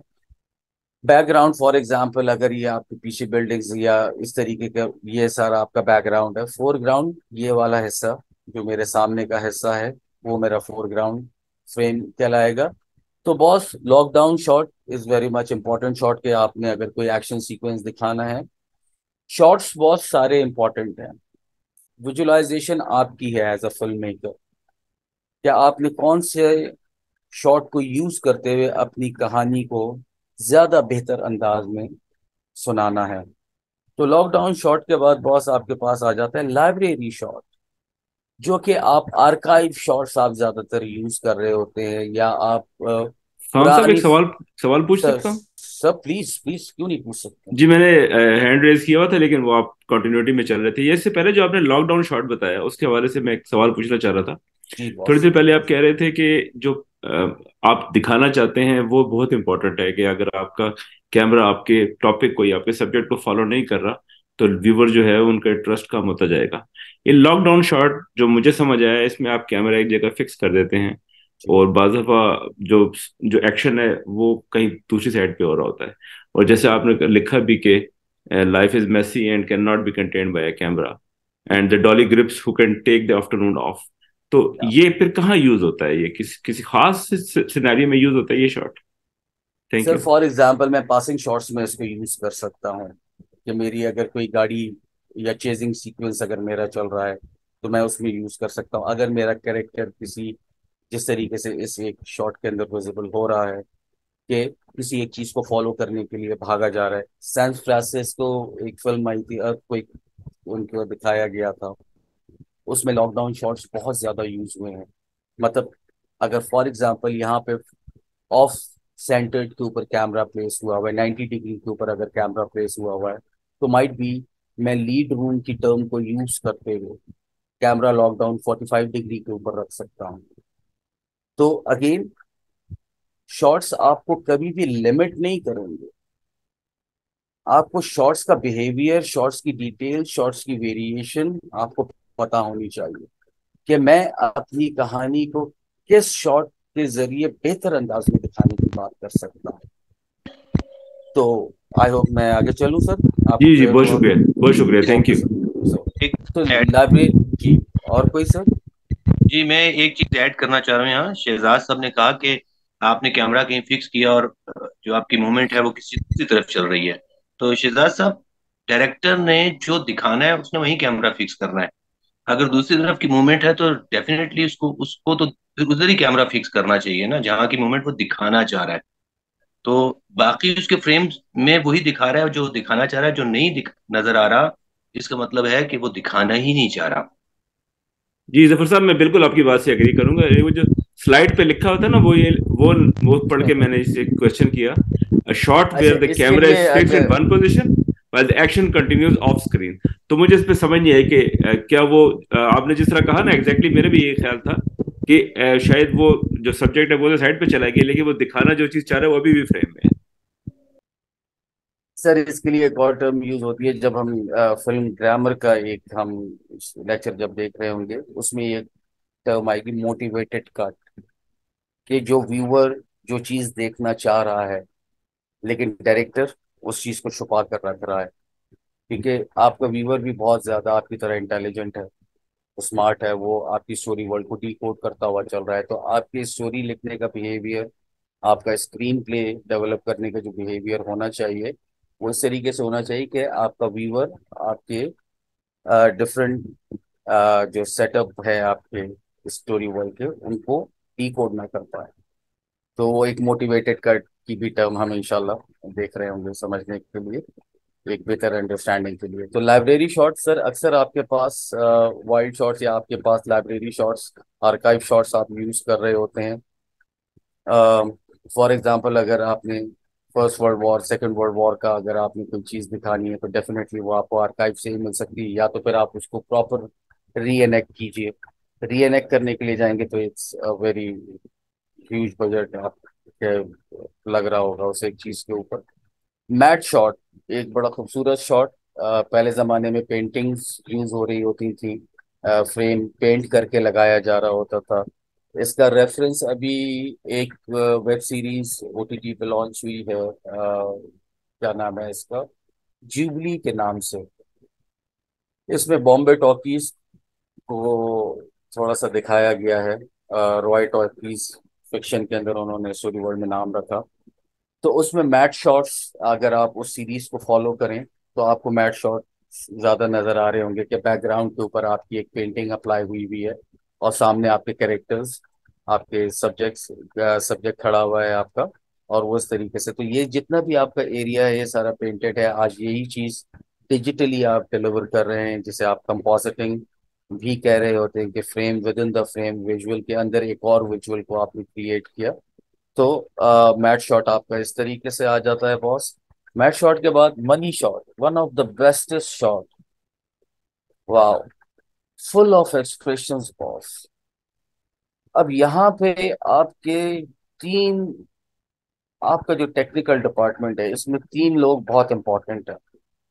एक तो डीओपी कैमरामैन हो गया, दूसरा फोकस पुलर, क्योंकि टीवी के अंदर आपके पास फोकस को फॉलो करना या उसको हैंडल करना आसान है, रादर देन प्रोफेशनल या आपके फिल्म कैमरास जो होते हैं, क्योंकि इसमें आपको फोकस को फॉलो करना होता है। जहां आपका सब्जेक्ट हल्का सा भी मूव हुआ, हिला, फोकस आउट होता है, डी फोकस में आप चले जाते हैं। तो आपका जो फोकस पुलर है वो परफेक्ट होना चाहिए, कि आपके एक्टर ने बेहतरीन टेक दे दी, समहाउ फोकस पुलर ने किसी एक वजह से डिलीवर नहीं किया। तो प्रोफाइल देखे जाते हैं जी दुनिया में, वर्ल्ड सिनेमा के अंदर डीओपी के साथ साथ उसकी जो टीम में फोकस पुलर होता है उसको प्रॉपर प्रोफाइल देखा जाता है कि कितने शॉट्स के अंदर ये प्रॉपर फोकस देते रहे हैं। तो आपको 100% फोकस पुलर चाहिए होता है, कि जो कि उसका एक शॉट भी परफेक्ट है, उसमें फोकस में कहीं पे भी सॉफ्ट फोकस या डी फोकस ना हो रहा हो। तीसरा जो इम्पोर्टेंट आपके टेक्निकल टीम का जो अहम है मेंबर है, वो है आपके पास गैफर। गैफर का काम बेसिकली वो लाइट मैन है। वो आपकी फील्ड पे वो टेम्परेचर देना उसका काम है, वो कैल्विन देना उसका काम है, और उसी के साथ साथ उस कैल्विन को अप्लाई करने के बाद वही लेंस उसको सजेस्ट करना है। फॉर एग्जांपल एक टर्म हमारे पास यूज होती है अपर्चर, या आईआरएस या आईएसओ। आईएसओ थोड़ा सा डिफरेंट हो जाता है, लेकिन अगर अपर्चर और आइरिस को देखा जाए तो टीवी के अंदर आइरिस की टर्म यूज हो जाती है, टीवी के कैमरास जो होते हैं, और फिल्म के अंदर अपर्चर यूज हो रहा होता है। तो प्रोफेशनल कैमरामैन या प्रोफेशनल डीओपी कभी भी अपर्चर कम नहीं करेगा या कभी भी बढ़ाएगा नहीं, क्योंकि उसको सारी रेंज मिल रही है F1 अपर्चर से लेकर F12 अपर्चर तक, उसको पूरी एक रेंज मिल रही है। तो उसको जो भी अपर्चर चाहिए वो यूज कर सकता है। अब यहाँ पे मनी शॉट इसकी टर्म सबसे बेस्ट एक्सप्रेशंस हैं, थिएटरेटिकल शॉट हो सकता है ये। आप अपने प्रोमो में, अपने थिएटर के अंदर, अपने ट्रेलर के अंदर आप इन शॉट्स को यूज कर सकते हैं। मनी शॉट की अगर एग्जाम्पल मल्टीपल टाइम्स अगर आपने देखनी है तो एक फिल्म आई थी सेविंग प्राइवेट रायन। उसके अंदर बैटलफील्ड के अंदर, या 1917 अभी रिसेंटली जो 2 साल पहले हमारे सामने आई, ऑस्कर विनिंग फिल्म भी है, उसके अंदर भी बहुत ज्यादा मनी शॉट्स यूज किए गए हैं। तो मनी शॉट्स बॉस आपकी फिल्म का एक इम्पोर्टेंट शॉट भी है। इसके लिए आपकी जो 3 मेंबर्स हैं, DP, focus puller and the gaffer, ये बहुत परफेक्ट लोग होने चाहिए। और इनकी माशाल्लाह पाकिस्तान में और पूरी दुनिया में फीस पर डे के हिसाब से एक हेल्दी, एक वेल्दी फीस है उनकी। अच्छे वेजेस उनको मिलते हैं। पाकिस्तान में एक कम से कम कैमरामैन को 15,000 रुपये मिलते हैं, और 5 लाख रुपए पर डे तक का टीओपी पाकिस्तान के अंदर अवेलेबल है। तो बहरहाल मनी शॉट आपका इस तरीके से हो जाता है। किसी का कोई सवाल है तो बॉस वो कर लीजिए। जी, मैं तो एक तो कैल्वन की वजाहत तफसील में पेश नहीं जाते, लेकिन यहाँ या आगे आप शायद बताएंगे। कैल्वन टेम्परेचर मापने का एक पैमाना है कि जैसे हम यूँ समझते हैं कि आप सेल फोन में भी एडिटिंग करते हैं तो वो वार्म की तरफ जाता है या कूल की तरफ जाता है, वो बताता है। तो ये लाइट से वो कलर टेम्परेचर जो आगे शायद हम आपको बताएंगे कि कलर टेम्परेचर से किस तरह फायदा लिया जा सकता है। हर इलाके का, हर मतलब हर शहर का कलर टेम्परेचर फर्क होता है। कई बार हम चीट भी करते हैं। चीट से मुराद है कि हम अमेरिका पाकिस्तान में दिखा रिकॉर्ड कर रहे हैं और दिखा रहे हैं अमेरिका, लेकिन अमेरिका के किस शहर का कलर टेम्परेचर का फर्क भी होगा। हमें ये काम करते हुए उस पर भी देखना पड़ेगा। बड़ी तफसीलन इसमें बहस आ जाएगी कि केल्विन की आपने टर्म यूज की थी, तब मैंने कलर टेम्परेचर में कहा कि लोग ये कंफ्यूज ना हो जाए। इसकी शायद आगे चल के हम सर हम इसको लाइट में भी वैसे क्लियर कर लेंगे मजीद इसको। और कैल्विन तो अगेन दूसरा फॉर एग्जाम्पल। मेरा सवाल ये है कि इसमें मनी शॉट और बिग क्लोजअप में क्या कैसे फर्क हम वाज़ा होगा? यानी sir big big closeup. Closeup में हम एक्सप्रेशन जरूर दिखा रहे हैं। और फॉर एग्जांपल अगर एक टर्म इस्तेमाल हुई हमारे पास कल के लेक्चर में, मोन्ताज। अब मोन्ताज की बेसिकली 5 टाइप्स है। अब 5 टाइप्स के अंदर matrix montage, rhythmic montage, tonal montage, over tonal montage and intellectual montage. Metric montage जो है आपके पास, वो मोन्ताज है कि आपने म्यूजिक के ऊपर रैंडम क्लिप्स को यूज किया, जिसमें आप कोई एक्ट्स ऑफ स्ट्रक्चर को, स्टोरी वर्ड को आप यूज नहीं कर रहे, जो कि हम ज्यादातर अपने टीजर्स के अंदर इस्तेमाल कर रहे होते हैं। कि हम अपने व्यूअर को अगर टीज करना है कि कोई नया प्रोडक्ट हम लेकर आ रहे हैं, तो वो मेट्रिक मोन्टाज हो जाएगा। रिदमिक मोन्टाज आपके पास जिसमें आपका स्टोरी वर्ड फॉलो हो रहा हो, जिसमें आपका स्क्रीन प्ले फॉलो हो रहा हो, कि कोई सिचुएशन आप बता रहे हैं, उसी की कंटिन्यूटी आप आगे बढ़ा रहे हैं। टोनल मोन्टाज और over tonal montage, expressions and louder expressions. Big closeup के अंदर या इसके अंदर भी हमारे पास एक्सप्रेशंस तो मौजूद हैं। यहाँ पे उन एक्सप्रेशंस को प्रॉपर तरीके से, मतलब ये जो एक इफेक्ट आ रहा है मनी शॉट के अंदर, कि इसमें कट लाइट की फील इस्तेमाल हो रही है, डे लाइट यूज हो रही है, कट लाइट के साथ साथ रेम्ब्रेंट लाइट का स्टाइल यूज हो रहा है। फॉर एग्जांपल, ये जो इसकी चीक के ऊपर एक अलग से लाइट का स्पॉट पड़ रहा है। अब यही चीज अगर हमारे पास आ रही तो इसकी टेक्निकल टर्म, अगर ये थोड़ा सा रेक्टेंगल शेप में हो जाए तो ये रेम्ब्रेंट में आ जाएगा। अब ये अगर हम नोज के ऊपर देखें तो ये हमें थोड़ा सा सेपरेट कर रहा है, ये डुअल लाइट के अंदर कन्वर्ट हो रही है। यहाँ पे टेम्परेचर लाइट का डिफरेंट है, यहाँ लाइट का टेम्परेचर डिफरेंट है। ओवरऑल जो गेटअप आर्टिस्ट ने प्रॉपर गेटअप किया हुआ है, कि जो एक ब्लड सीक्वेंस है, तो ये प्रॉपर एक डिटेल्ड आपका कैप्चर किया जा रहा है ये शॉट। इसमें लाउडर एक्सप्रेशंस मौजूद हैं। तो टोनल मोन्टाज में एक्सप्रेशंस आ जाएंगे, ओवर टोनल मोन्टाज में लाउडर एक्सप्रेशंस आ जाएंगे हमारे पास। इंटेलेक्चुअल मोन्टाज इज लाइक कि जी अगर हम कॉर्पोरेट वर्ल्ड दिखाने की बात कर रहे हैं, कोई बोर्ड रूम्स और कॉस्ट्यूम्स जो हैं वो थ्रू आउट जो है वो शूटिंग के अंदर चल रहा है, तो उस तरीके को हम इंटेलेक्चुअल मोन्टाज कहेंगे। तो मनी शॉट में जफर भाई हम ज्यादातर लाउडर एक्सप्रेशंस को यूज कर रहे हैं। जी बहुत शुक्रिया आपका। आई एम सो सॉरी कि मैं काफी डिटेल में चला जाता हूँ। नहीं, अच्छी बात है। तो डिटेल में करेंगे तो बात समझ में आएगी बाकियों को। एग्जैक्टली भाई हमने एक शॉट ऊपर देखा था, कॉबॉय शॉट, अगेन उसी का एक opposite shot over the shoulder, कि हम शोल्डर के बैक से यूज शोल्डर के हम बैक पे हमने कैमरा प्लेस किया हुआ है और कैरेक्टर का हम एक्सप्रेशन प्रॉपर यूज कर रहे हैं। कि फॉर एग्जांपल या तो ये डायलॉग इसका खत्म हुआ और इस एक सामने जो कैरेक्टर इसका डायलॉग शुरू हुआ, तो उससे पहले एडिटिंग टेबल के ऊपर इस तरीके की प्लेसमेंट्स आपकी हो रही होती हैं।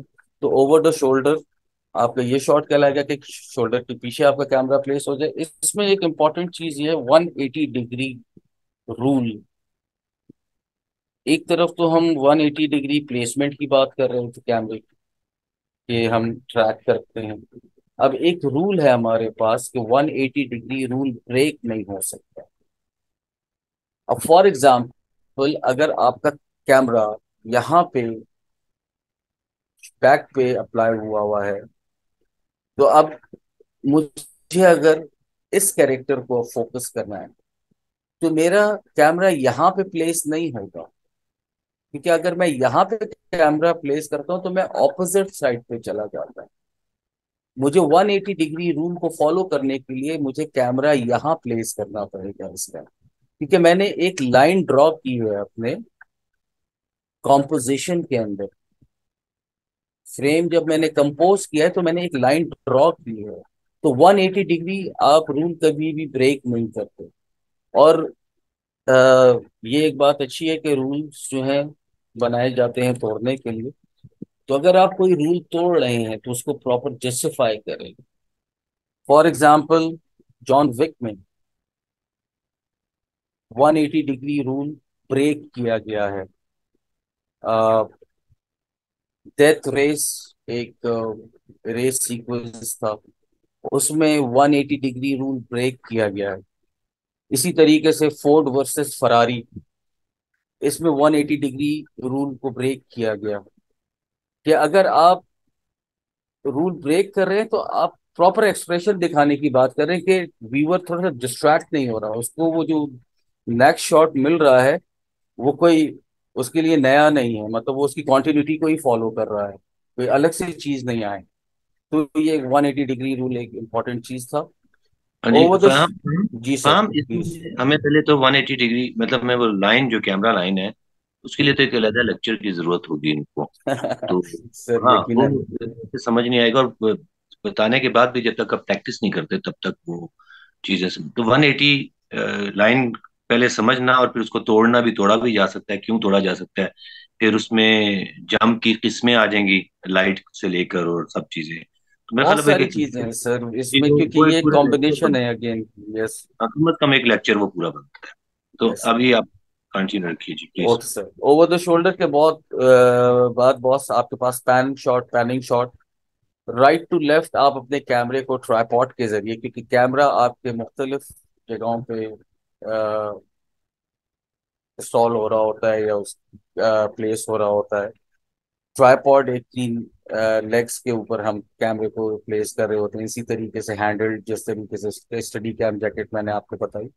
तो पैन शॉट आपका अक्सर जो है वो ट्राइपॉड से ही आप रिकॉर्ड कर रहे होते हैं कि आपका कैमरा ट्राइपॉड के ऊपर फिक्स हुआ हुआ है और आप राइट टू लेफ्ट सिंपल कैमरे को मूव कर रहे हैं।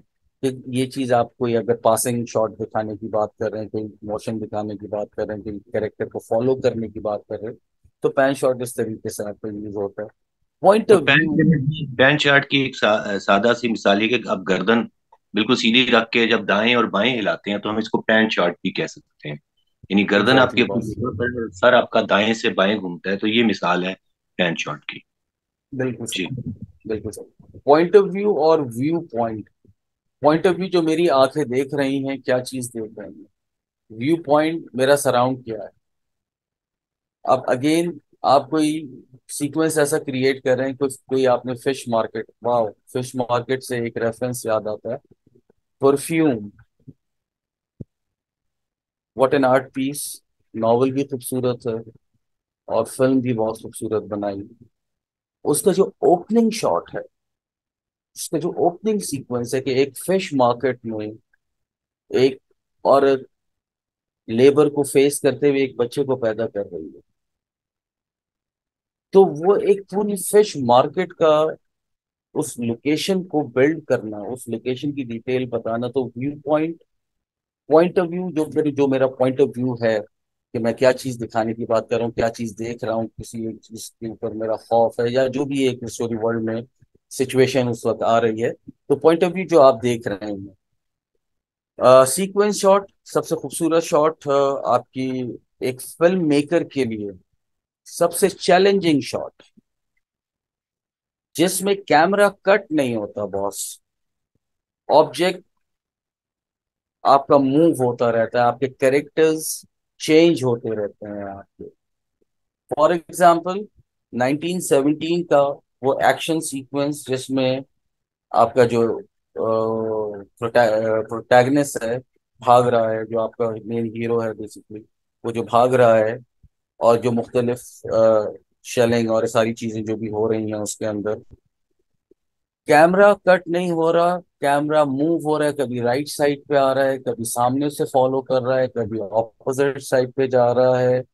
कैमरा इवन सीक्वेंस शॉट में शिफ्ट भी होता है, एक कैमरामैन से दूसरे कैमरामैन पे भी शिफ्ट होता है। फॉर एग्जाम्पल स्टडी कैम के ऊपर कैमरा माउंट हुआ हुआ था, वो कैरेक्टर को फॉलो करता हुआ आया, और उसके बाद कैमरा शिफ्ट होना है और वो कैमरा प्लेस होना है हेलीकॉप्टर के ऊपर, और आपका एक एरियल शॉट, या सॉरी आपका एक bird eye view shot track back होता हुआ नजर आए। तो सीक्वेंस शॉट की एक दूसरी एग्जांपल अगर आप देखना चाहें, अली जफर साहब का एक गाना था, जमशेद जानी साहब ने डायरेक्ट किया था, ए दिल मेरे, उसमें भी कैमरा कट नहीं हुआ है और कंटिन्यूसली कैरेक्टर्स की मूवमेंट ज्यादा होती रही, कैरेक्टर चेंज ज्यादा होते रहे। तो ये एक बहुत चैलेंजिंग शॉट है। इसमें एक गलती का मतलब है कि आप दोबारा से शुरू दोबारा सिफर से आगाज करेंगे। और करें। जो यूट्यूब का लिंक भेजा था क्लास से पहले, उसमें जी। अल्फ्रेड हिचकॉक की जो मूवी का ओपनिंग शॉट था वो भी सीक्वेंस शॉट था, उसको भी आप देख सकते हैं, उसमें भी कट नहीं जी। होता और पूरी डिटेल वो बताते हैं, माहौल भी और सब चीजें बताते हैं उसमें, वो भी आप रेफरेंस के लिए देख सकते हैं। मतलब ये एक फिल्म मेकर के लिए एक ब्यूटी शॉट्स में से, या एक उसका स्टाइल, जैसे हम उसलूब कह रहे होते हैं कि फिल्म मेकर अपना स्टाइल दिखाता है। अच्छा, मैं नाइनटीन हूँ, 1917 तो पूरी की पूरी मूवी एक शॉट है, इफ क्या आई रिमेम्बर खूबसूरत करेक्टली। फिल्म है, क्या पूरी फिल्म फ्रॉम खूबसूरत स्टार्ट फिल्म टू है। एंड एक शॉट है, सीक्वेंस आप शॉट शायद। एक फिल्म देखिएगा, रिवर्सिबल। वाह अ, वाह वाह। एक तो वो उसकी बहुत सारी उसकी बातें हो सकती है, लेकिन इस हवाले से कि उसका हर सीन एक सीक्वेंस शॉट मुकम्मल है, तो ब्लैक में जाते हैं और फिर अगला सीन शुरू होता है, उसमें कट नहीं है। तो जो सीक्वेंस शॉट होता है ये एडिटिंग टेबल पे, उसमें हमें एडिटिंग के लिए कुछ नहीं होता, सिर्फ हमें उसका म्यूजिक या उसकी कलर ग्रेडिंग और ये चीजें करना होती हैं। बाकी वो तकरीबन समझिए एडिटेड शॉट होता है, और हमारे पास गुंजाइश नहीं होती कि उसे काट कर हम उसकी पेस बढ़ा सकें।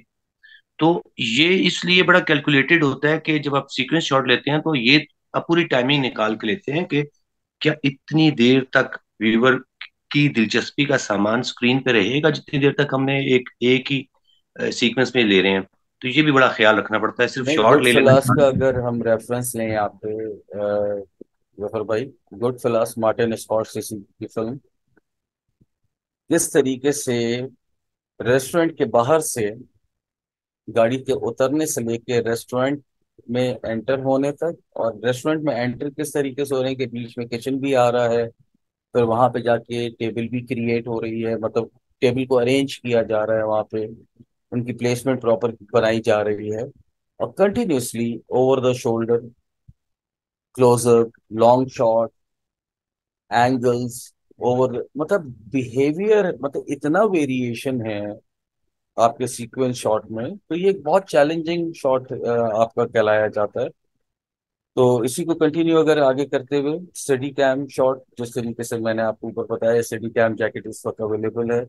Martin Scorsese, one of the best film maker in the world. मतलब अगर आप इनका कोई भी नैरेटिव उठा कर देखें, वो माइकल जैक्सन का गाना हो या उनकी लास्ट फिल्म हो, ह्यूगो का रेफरेंस बहुत इम्पोर्टेंट है यहाँ पे, कि किस तरीके से जॉर्ज मिलर को उन्होंने ट्रिब्यूट दिया और वापस इंडस्ट्री के अंदर वेलकम जिस तरीके से हुआ। और उसमें जो स्टडी कैम शॉट्स यूज किए गए हैं, स्टडी कैम शॉट्स ज्यादातर फॉलो शॉट्स के लिए, कैरेक्टर अगर कहीं मूव कर रहा है, कहीं जा रहा है, उसकी मूवमेंट ज्यादा है सीक्वेंस के अंदर, फ्रेम सीन के अंदर, तो उसके लिए आपका यूज हो रहा होगा। Tilt up tilt down shot again. Steadicam पे यहाँ ऐसा ही, अगर मैं गलत हूँ तो मुझे तस्दीक कीजिएगा फहम। जी बॉस, जी बॉस। जब स्टडी कैम नहीं अभी इजाद हुआ था, तो ये हम जो ट्रैक शॉट लेते थे, ट्रैक इन ट्रैक आउट, या डॉली डॉली इन डॉली आउट, या ट्रैक राइट लेफ्ट करते थे, जो हम ट्रैक पे शॉट लेते थे, अब वो स्टडी कैम से हमारे लिए आसान हो गए हैं। इतनी अरेंजमेंट नहीं करना पड़ती। ये ऐसे ही है ना? सर एक तो हम स्टडी कैम इन ग्रिप्स के जरिए, इन टूल्स के जरिए लिया करते थे, और दूसरा फिर हम स्टडी कैम शॉट्स लिया करते थे हैंडल्ड, कि हम हाथ के ऊपर कैमरा पकड़े हुए 55-60 किलो का कैमरा, और उसको फॉलो किया जा रहा है। आपके पास रिग्स प्रॉपर मौजूद होती हैं। आज आज तो टेक्नोलॉजी बहुत ज्यादा हमारे पास आम हो चुकी है, जिस तरीके से चीप टूल्स, चीप ग्रिप्स आपको मिल जाते हैं। तो बहरहाल इनके साथ साथ हैंडल भी यूज हुआ करता था जफर भाई। अच्छा जी, अगर जी। आगे हम चलें, इसी चीज को कंटिन्यू करें, tilt up tilt shot. Again जिस तरीके से पैन, आपके सामने एक शॉट का रेफरेंस रखा गया था जिसको जफर भाई ने बहुत अच्छे से इलैबोरेट किया, कि आप राइट से लेफ्ट अगर अपनी गर्दन को मूव करते हैं तो ये आपका पैन हो जाएगा। अगर इसी गर्दन को आप ऊपर से नीचे देखें या नीचे से ऊपर देखें तो tilt up tilt down shot. Again किसी सब्जेक्ट को फॉलो करते हुए, किसी भी आपकी सिचुएशन, अगेन ये शॉर्ट्स सिर्फ आपको बताए जा रहे हैं कि ये शॉर्ट्स आपकी जिंदगी का या आपके इंडस्ट्री का हिस्सा हैं।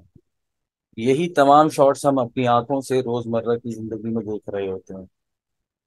आपने कौन से शॉर्ट सेलेक्ट करने हैं अपनी स्टोरी वर्ल्ड को डिलीवर करने के लिए, इसीलिए इम्पोर्टेंट जो सबसे लेक्चर जब शुरू किया गया तो फिर एक बात कही गई थी कि जब तक स्क्रीन प्ले या आपका स्क्रिप्ट रेडी नहीं होगा, ना आपकी लाइट का स्टाइल डिजाइन होगा, ना आपके फ्रेम्स की या शॉट्स की सिलेक्शन होगी। तो tilt up and tilt down इस तरीके से आपके पास बॉस आ जाते हैं। टॉप शॉट आपको हमने जिस तरीके से एक हाई एंगल शॉट था, एरियल शॉट जिस तरीके से, अगेन टॉप एंगल हम मुख्तलिफ बिल्डिंग्स के ऊपर इसको प्लेस कर कर, कोई अगर हमें इस तरीके के शॉट्स आपको टॉप शॉट जो हैं मिशन इम्पॉसिबल में नजर आ जाते हैं, कि चेस करते हुए या कहीं आगे भागते हुए या मोटर बाइक्स या व्हीकल्स जिस तरीके से मूव कर रही होती हैं, तो टॉप एंगल इस तरीके से हो जाएगा top shot. Track shot again आपके पास 10 फीट से लेकर, ट्रैक का हम रेफरेंस लेकर आए हैं अपने लेक्चर के अंदर, 10 फीट से लेकर आपको 120 फीट, 100 फीट, 80 फीट तक का ट्रैक अवेलेबल है। अगेन आपके शॉट की रिक्वायरमेंट क्या है। ये एक जो विजुअल आपके सामने है, ये एक फेवरेट फिल्म है हमारी, सेविंग प्राइवेट रायन, जिसका आपको भी रेफरेंस भी दिया मनी शॉट के हवाले से। ये उसका एक शॉट है कि किस तरीके से फॉलो किया जा रहा है, कि बैटल फील्ड में अगर कोई सिपाही या किसी को पकड़ कर लेकर जा रहे हैं और एक डायलॉग का प्रॉपर सीक्वेंस चल रहा है, तो आपके ट्रैक शॉट्स यूज किए जा सकते हैं। टू शॉट जो कि हमने 6 शॉट्स जब हमने बेसिक। ट्रैक के लिए थोड़ा फिर उसी तरह देसी सी मिसाल दूं, कि अगर आप ट्रेन में बैठे हैं और खिड़की से बाहर देख रहे हैं और ट्रेन चल रही वाह है, वाह वाह। तो मंजर ट्रैक होता चला जा रहा है। ये ट्रैक शॉट का वो एक मिसाल के लिए है, कि अगर अपने कैमरा ट्रेन की खिड़की में रख दें या उस तरह, तो जो मंजर बदलता चला जाता है ट्रेन चलने से, कैमरा तो अपनी जगह पे ही रहता है, लेकिन जो एग्जैक्टली। ट्रेन जिस जगह जिस जहाँ कैमरा रखा गया है वो मूव कर रही है जगह, तो मंजर बदलता चला जाता है। जी। बिल्कुल सही सर।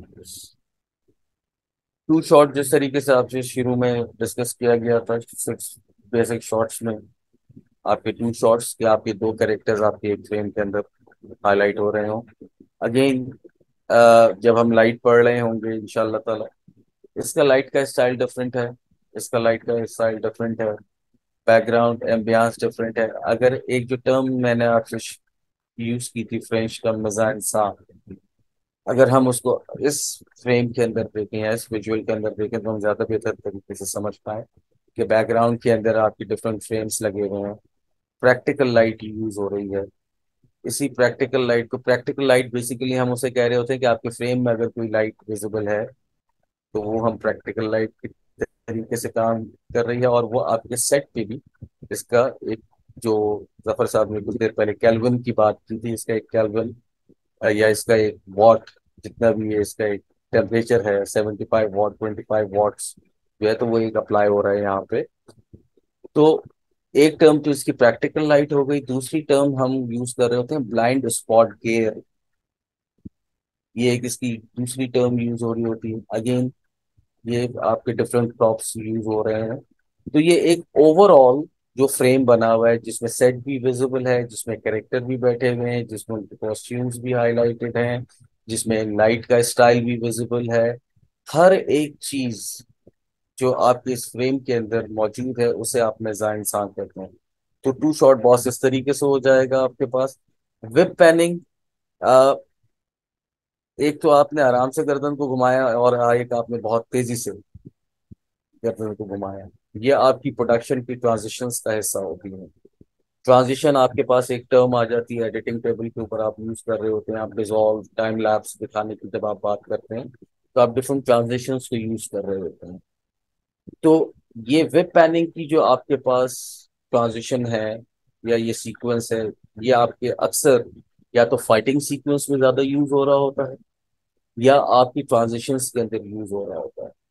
कहीं पे डायरेक्टर अपना स्टाइल, मतलब अगर एक फिल्म यहाँ पे मैं आपको रेफरेंस के लिए रखूं, रन लोला run, one of the fastest film in the world cinema. इसका हर विजुअल, एक तो फिल्म की एक स्टैंडर्ड है कि आपका विजुअल जो है, आपका फ्रेम जो है एवरी 3 to 5 सेकेंड्स चेंज होता है। लेकिन इस फिल्म की खूबसूरती ये है कि ये 2 सेकेंड्स और चंद फ्रेम, 2 सेकेंड्स और 12 फ्रेम या 8 फ्रेम्स के ऊपर इसका विजुअल चेंज होता है। बहुत फास्ट पेस फिल्म, रिकॉर्ड भी उसी फास्ट मोशन में की गई है और एडिटिंग के ऊपर भी उस कॉन्टिन्यूटी को अपनाया गया और एक बहुत खूबसूरत फिल्म डायरेक्टर की तरफ से मासेस के लिए दी गई। रन लोला रन, मतलब ये एडिटिंग स्टाइल्स के एस्पेक्ट से भी ये बहुत अच्छी फिल्म है, ये एंगल्स और प्रोडक्शन वैल्यूज के हिसाब से भी बहुत अच्छी फिल्म है। क्योंकि इसमें इसकी एक और इसका सीक्वेंस ये है कि एक सिचुएशन को 3 अंदाज से दिखाया गया। तो एक ही सीन को आप ये कहिए कि 3 मुख्तलिफ अंदाज से रिकॉर्ड किया गया। तो देखिएगा, तो वेब पैनिंग एक तेज, आप अपने कैमरे को जब मूव करते हैं अपने आप अ, गर्दन को आप तेजी से हिलाएं तो वो एक आपकी वेब प्लानिंग का हिस्सा बन जाएगा। बॉस जूम आपको बताया कि जी टेली टेली लेंसेज आपके यूज हो रहे होते हैं। अब यहाँ पे टेली लेंस की मैंने आपसे बात की, 50 mm, 35 mm, 85 mm, 24 mm का लेंस का मैंने रेफरेंस दिया।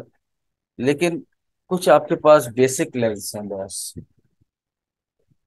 मतलब आपके पास वेरिएबल लेंस और प्राइम लेंस एक टर्म यूज होती है। वेरिएबल लेंस आपके फिक्स लेंसेज हैं जहां पे आपका कैमरा फिक्स रहेगा और फोकस फॉलो करता रहेगा। प्राइम वेरिएबल आपके मोशन के अंदर आ जाएंगे। अब इसी तरीके से आपके लेंस के पिन होल में भी डिफरेंस है। आपके पास एक, हमारी इंडस्ट्री में एक टर्म यूज होती है एनामॉर्फिक लेंस। तो इसका जो डिफरेंस है जो नॉर्मल लेंस है इनका पिन होल जो है वो राउंड शेप में है। एनामॉर्फिक लेंसेज जो हैं उनका जो पिन होल है उसका जो शेप है वो ओवल है। तो इसीलिए इन लेंसेज से जब हम रिकॉर्ड करते हैं अपने विजुअल को तो वो पिक्सेलेट नहीं होती, वो उसका विजुअल जो है वो ग्लास नहीं होता। मतलब अगर हम एडिटिंग के ऊपर अगर देखें कि समहाउ कभी हम अपने विजुअल को थोड़ा सा बड़ा करते हैं, उसकी स्केलिंग करते हैं, तो कहीं पे आकर वो उसकी क्वालिटी खराब हो जाती है, उसकी रेजोल्यूशन डाउन हो जाती है। तो अगर हम एनामॉर्फिक लेंसेज यूज कर रहे हैं तो इसमें हमें हमेशा से सही अच्छे रेजोल्यूशन मिल रहे होंगे। तो जूम लेंसेज अक्सर हमारे पास टेली लेंस की शक्ल के अंदर आ रहे होते हैं। जूम लेंस की एक और बिहेवियर है, अगर या एक रेफरेंस आपके सामने रखें, क्रिकेट मैचेस हम देख रहे होते हैं, फुटबॉल मैचेस हम देख रहे होते हैं, उसके अंदर जो बॉल को या फील्डर को या रनर्स को जो फॉलो किया जा रहा होता है, या स्टंप या रनिंग को भी आप इस तरीके के रेफरेंसेस अंडरस्टैंडिंग के लिए ज्यादा देते हैं। जफर भाई अगर कोई ऐड करना चाहें तो प्लीज। जी मैं यहाँ ऐड करना चाहूंगा। देखें, जूम की जो हम इस्तेलाह इस्तेमाल कर रहे हैं या जूम लेंस से जो हम ये अमल लेते हैं, एक तो ये बात समझिएगा कि कैमरा अपनी जगह पे रहता है और पिक्चर को खींच के अपनी तरफ बड़ा कर लेते हैं या दूर कर देते हैं। इसमें प्लेस नहीं बदलती है। जबकि उस ट्रैक इन या ट्रैक आउट करते हैं तो उसमें हमारा शॉट भी बदलता चला जाता है, प्लेस बदलती जाती है पीछे। एक बात। दूसरा ये कि जूम लेंस ज्यादातर इस्तेमाल होता है न्यूज कवरेज में, स्पोर्ट्स में, जो आपके हकीकी वाकयात हैं उनके लिए कर रहा होता है, क्योंकि आपके पास इतना वक्त नहीं होता कि एक एक्शन हो रहा है और फुटबॉल मैच ही हो रहा है, आपके पास इतना वक्त तो नहीं होता कि अब आप लेंस चेंज करके और फिर उस शॉट को लेंगे इतनी देर में, तो वो अमल ही गुजर जाएगा। तो एक ये दो यहाँ एक बहस है, उसमें थोड़ा सा यहाँ हवाला दे देता हूँ कि पुरानी फिल्मों में आपको जूम शॉट बहुत ज्यादा मिल जाते थे, लेकिन फिर ये बहस आई कि हम कैमरे को आंख के तौर पे इस्तेमाल कर रहे हैं, तो आंख में जूम का इफेक्ट नहीं है, तो हमें जूम आउट जूम इन करने से बचना चाहिए। दो स्कूल है, एक कहता है कि नहीं इसको ये किया जा सकता है, या कुछ खास मौकों पर, यानी कि आप अगर ख्वाब ख्वाब को शूट कर रहे हैं, ख्वाब दिखा रहे हैं, तो ख्वाब अब हकीकी तो नहीं है, तो उसमें आप अगर उस स्कूल के भी हैं जो चाहता है कि मैं जूम का इस्तेमाल नहीं करूंगा, तो भी आप ख्वाब में जूम का इस्तेमाल करने का आपके पास जवाज हो जाएगा, क्योंकि आप हकीकत नहीं दिखा रहे, आप एक ख्वाब दिखा रहे हैं और ख्वाब में कुछ भी मुमकिन है। तो ये आपका इंतखाब है, फिल्म मेकर का इंतखाब है, डायरेक्टर का इंतखाब है कि वो जूम को इस्तेमाल करना चाहेगा या नहीं करना चाहेगा, और उसकी जगह वो ट्रैक इन ट्रैक आउट की मदद लेना चाहेगा।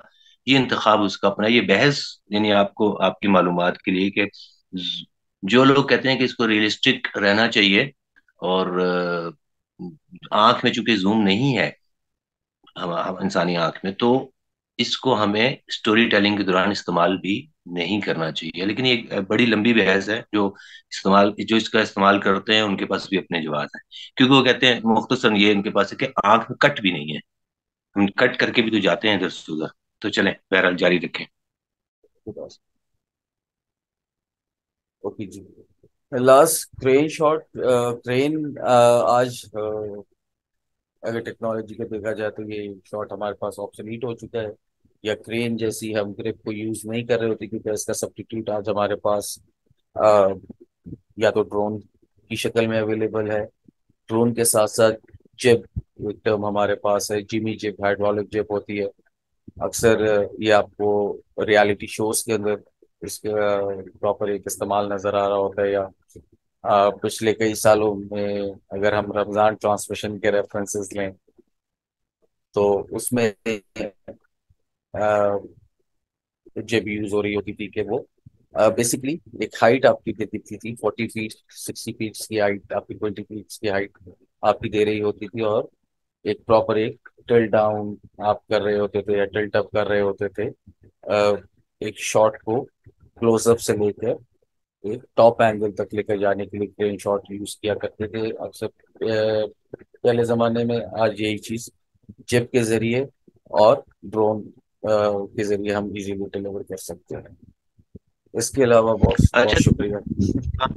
पे क्रेन कर देते थे, क्रेन पे आगे कैमरामैन कैमरा के साथ होता था, ऐसे ही है ना? ऐसे ही है बॉस, और कैमरा। जिप में ये है कि क्या नीचे ही से ही आप ऑपरेट कर रहे होते हैं, सिर्फ एक स्टिक से ऊपर शॉर्ट सी जा रही होती है जो उसको नीचे से ही आप ऑपरेट कर रहे होते हैं, यही फर्क आएगा जिप में और क्रेन में। एग्जैक्टली और इसमें एक टेक्निकल एलिमेंट जो था क्रेन में, वो ये था कि आपको कैमरामैन जो अ, उसकी जो रिक्वायरमेंट या वो एक फिजिक जो उसकी आपकी उसकी जो रिक्वायरमेंट होती थी, वो एक स्किनी आपको कैमरामैन चाहिए होता था, जो कि जो चेयर उसके ऊपर लगी हुई है, और क्योंकि कैमरा उसके ऊपर एक हेड के ऊपर माउंट होता है, वो 360 डिग्री उसका रोटेशन है, उसकी मूवमेंट है। तो कैमरामैन बेसिकली मूव कर सके चेयर के साथ, और वो बहुत स्मार्टली प्ले करे। अब यही चीज जब टेक्नोलॉजी ने इस चीज को थोड़ा सा अडेप्ट किया, तो यही चीज आपके पास रिमोट के जरिए, डिफरेंट हैंडल्स के जरिए, आपके पास दो हैंडल्स मौजूद होते हैं, उस पर रिग्स मौजूद होती हैं, उसके जरिए आप अपने कैमरे की मूवमेंट और अपने फोकस वगैरह फॉलो कर लेते हैं। जी जबरदस्त। तो ये मेरे ख्याल से ये 30 शॉट्स का आज तक का जो लेक्चर था, मेरे ख्याल से यहाँ पे खत्म होता है। कोई सवालात अगर हैं तो वो जरूर करना।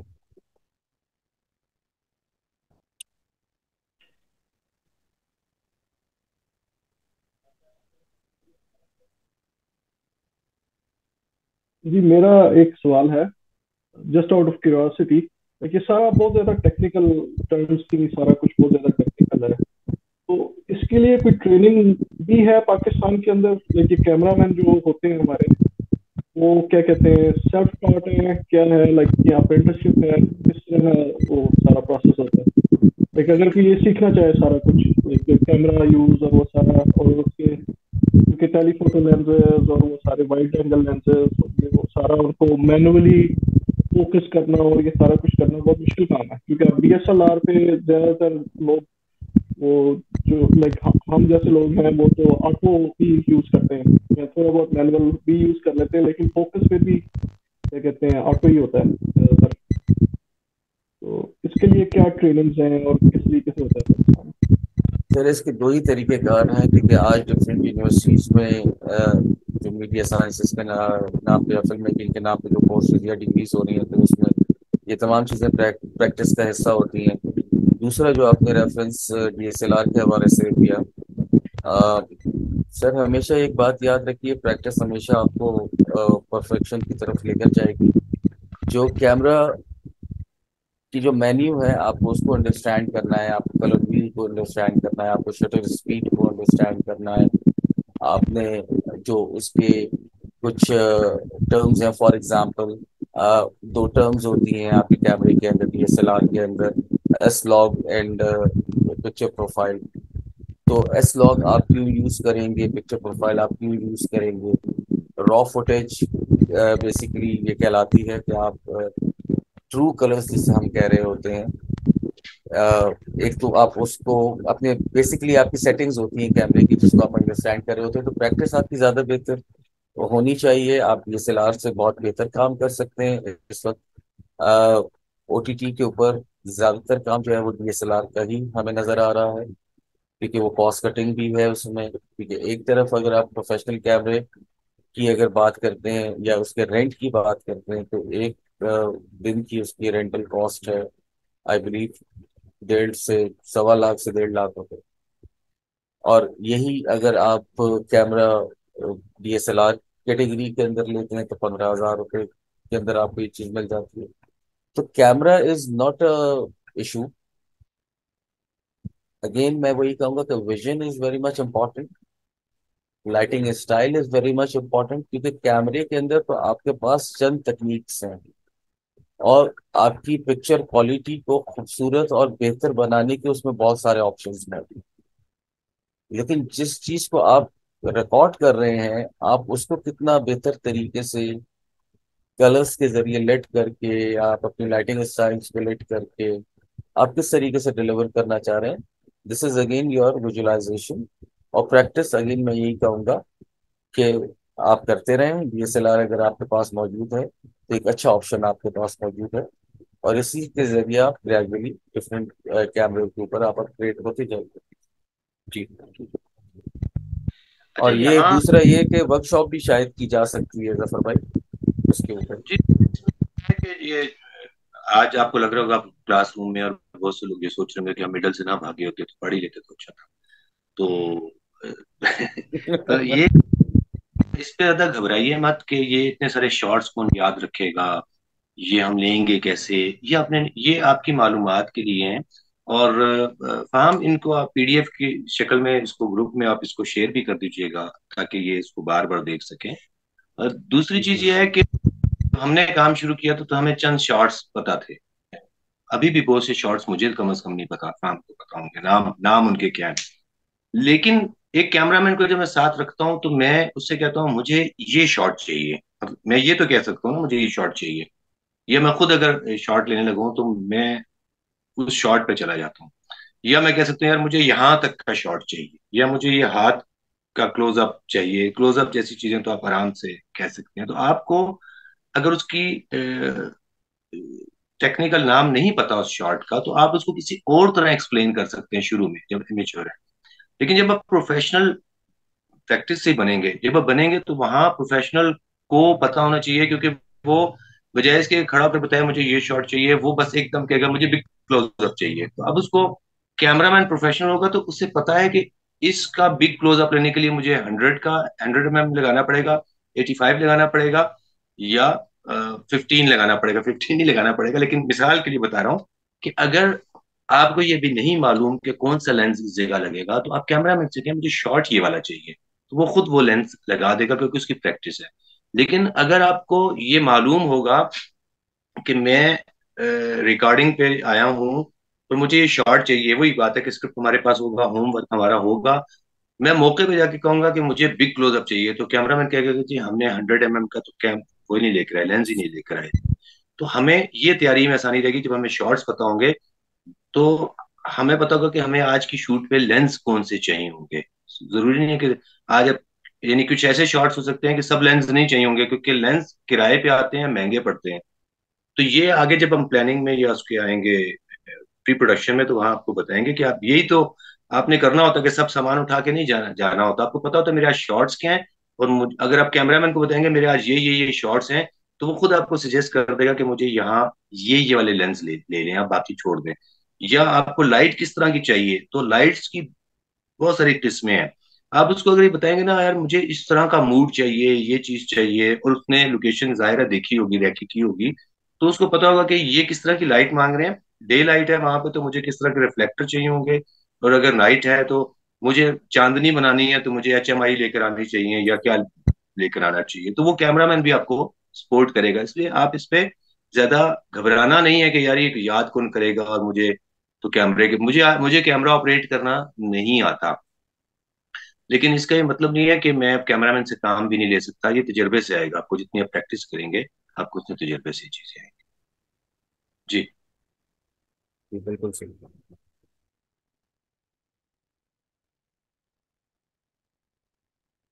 जी सर, और किसी का कोई सवाल अगर है तो? जी कोई सवाल अगर करना चाहे तो वो भी कर लें, और मैंने दोहरा देता हूँ। फैम, ये जो आपने आज लेक्चर दिया है ये इसकी PDF आप व्हाट्सएप ग्रुप में दे दीजिएगा ताकि ये इसको देखते रहेंगे। सर वो शेयर कर दीजिए। Thank you. जी कोई सवाल करना चाहता है तो बेधड़क करें, खा कितना बुरा आपको लग रहा हो वो सवाल। जी सर, अस्सलाम वालेकुम। जी जी, वालेकुम अस्सलाम। जी सर, सर हम लोग वो लोग हैं जिनका कैमरे से कभी कोई वास्ता नहीं रहा। हमारे पास जो अभी भी अवेलेबल है कैमरा वो मोबाइल कैमरा है। तो सर अगर हम कोई छोटी सी शॉर्ट फिल्म बनाना चाहें तो हम अपने मोबाइल को किस तरह से इस्तेमाल कर सकते हैं? ये तमाम शॉट्स आप अपने मोबाइल फोन से बना सकते हैं, सबसे पहली बात। दूसरी एक दो मैं आपसे एप्लीकेशंस शेयर कर देता हूँ। बेसिकली वो व्यू फाइंडर्स हैं, जिसमें आपको उन एप्लीकेशंस में आपको लेंस का बिहेवियर बेसिकली आपको मिल जाएगा कि आपके शॉट की क्या एक रेजोल्यूशन होनी चाहिए या किस अंदाज में होना चाहिए आपको। तो मोबाइल से ये तमाम चीज़ें पॉसिबल हैं। आज जितने स्मार्टफोन्स मौजूद हैं उसके अगर आप उसकी सेटिंग्स में अगर मेन्यू को थोड़ा सा कैमरे की सेटिंग्स को अगर आप देखें तो ये जितनी दो चार टेक्निकल बातें आपसे की, शटर स्पीड के हवाले से बात की या ISO की टर्म को यूज किया है। तो ये तमाम चीजें आपके पास आपके सेल फोन के अंदर अवेलेबल हैं।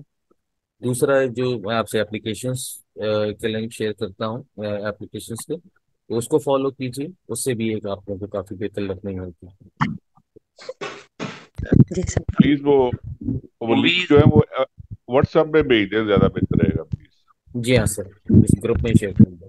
जो सिनेमा के लिए बनी हो सेल फोन से, क्या आपके इल्म में है कोई रेफरेंस, कोई नाम इस तरह बता सकते हैं जो सिनेमा के लिए बने हो, यानी यूट्यूब या इस तरह के ओटीटी के लिए उसके लिए ना बने हो? क्या हम इस सर तरह एक के फिल्म बिल्कुल जो दुनिया में सबसे ज्यादा फिल्म देखी गई है वो, उसका रेफरेंस हमें मिल जाता है यूट्यूब के ऊपर। मेरे ख्याल से वो iOS पे रिकॉर्ड की गई थी, एप्पल फोन के ऊपर यूज की गई थी। और उसको मेरे ख्याल से सिनेमा में भी मेरे ख्याल से उसको लगाया गया था, उस फिल्म को। और ऐसे रेफरेंसेस बहुत हैं आपके पास आज। यही चीज आपको पॉडकास्ट की शक्ल में भी मिल रही है, यही चीज आपको वीलॉग की शक्ल में भी मिल रही है। और अगेन हमें सिर्फ ये जो चंद टेक्निकल चीजें हैं आज जो कि ग्रुप पे मैं फॉलो कर भी रहा था चैट रूम के अंदर, कि मुश्किल बिल्कुल हो रही होगी, लेकिन इसकी अंडरस्टैंडिंग अगर आप करना चाहेंगे तो बहुत आसान है। और ये तमाम चीजें अगर आप अपने अपने सेलफोन्स को ही अगर आज कैमरा सेटिंग्स के अंदर जाके थोड़ा सा एक्सपेरिमेंट करें कि उसमें क्या क्या चीजें हैं, कौन कौन से एफर्ट्स मौजूद हैं, और कौन सी आप एप्लीकेशंस को यूज कर सकते हैं, अ, उसके ऊपर थोड़ी सी अपनी रिसर्च करें आज, क्योंकि तमाम चीजें जो हैं वो डिजिटल तरीके से चेंज हो रही हैं। फिल्म्स जो हैं आज मोबाइल के ऊपर ज्यादा फॉलो की जा रही हैं, क्योंकि जाहिर सी बात है कि एक तरफ फिल्म मेकर ये कहता है कि if you want to make a film at least you want hell of a budget, और दूसरी तरफ एक फिल्म मेकर जिसके पास एक पैशन है, एक गोरीला फिल्म मेकर है, लेकिन उसके पास बजट्स नहीं है, तो वो अपने लिमिटेड बजट्स के अंदर किस तरीके से बेहतर चीजों को डिलीवर कर सकता है। क्योंकि इस क्लास में DSLR भी कुछ स्टूडेंट्स के पास मौजूद है, कुछ के पास अपने सेलफोन्स मौजूद हैं। तो अगेन जैसे जफर भाई ने कहा, एक बड़ा कॉमन आजकल पाकिस्तान में जुमला ये है कि घबराना नहीं है, हिम्मत करनी है, बस बिस्मिल्लाह करना। जी। अच्छा, एक और चीज भी है सब दोस्तों के लिए कि जैसे फहम ने कहा कि आप इस सेल फोन से जो आपके हाथ में है इससे भी आपको ये पता होना चाहिए कि आप दिखाना क्या चाह रहे हैं। तो आप, मैंने आपके जहन में वो शॉट क्या बन रहा है, आपने करीब से किसी को दिखाना है, कहाँ आपने शॉट को लॉन्ग पे रखना है, आपको माहौल दिखाना है, कहाँ आपने किसी की आंख या होंठों पे फोकस करना है या हाथ पे फोकस करना है, को ये पता होना चाहिए। जब आप पता होने से मुराद है आपका आपको ये क्लियर हो आपके, मुझे ये दिखाना है। मुझे जफर जो बात कर रहा है, हमारे ड्रामों में दिखाया जाता है कि चेहरा, कोई बात कर रहा है उसके चेहरा ही दिखाया जा रहा है, लेकिन बॉडी लैंग्वेज आमतौर पे हमारे यहाँ टीवी ड्रामों में ये नहीं होता, फिल्मों में फिर थोड़ा मिल जाता है। तो आप जो बॉडी लैंग्वेज है मुझे दिखाना है, इस वक्त ये जफर बात कर रहा है और मुझे इसके हाथों को फोकस करना है, इसके चेहरे को फोकस नहीं करना, क्योंकि इसके हाथ क्या बोल रहे हैं। तो ये कैसे होंगे, तो आप इसी कैमरे से, इसी सेल फोन से वो शॉट ले लेंगे। थोड़ा प्रैक्टिस से आप करेंगे, शुरू में हो सकता है आप शॉट अच्छे ना ले सकें, कंपोज अच्छे ना कर सकें, लेकिन ये चीज है प्रैक्टिस की। जब तक आप प्रैक्टिस नहीं करेंगे, लिखना हो या आपको फिल्म बनाना हो, आप नसर भी लिखेंगे तो आप प्रैक्टिस से ही बेहतर होते हैं, जितने प्रैक्टिस में रहते हैं उतना बेहतर होते जाते हैं। तो अगर आप ये कहें कि मैं पहले दिन ही बड़ा कोई अ, मैं ऐसा एक ब्लॉग लिखने लगा हूँ, ये कॉलम लिखने लगा हूँ, ये अफसाना लिखने लगा हूँ, और पहले मैं किसी तरह माहिर हो जाऊं, आपको कहीं ना कहीं से शुरू करना पड़ेगा। जब आप शुरू करेंगे, गलतियां करेंगे, उस गलतियों से सीखेंगे, वो इस क्लास से ज्यादा बड़ा तजुर्बा होगा आपके पास। जब आप खुद प्रैक्टिस करके काम कर रहे होंगे तो वो इस क्लास से बड़ा तजुर्बा होगा आपके पास। जी। बिल्कुल सही।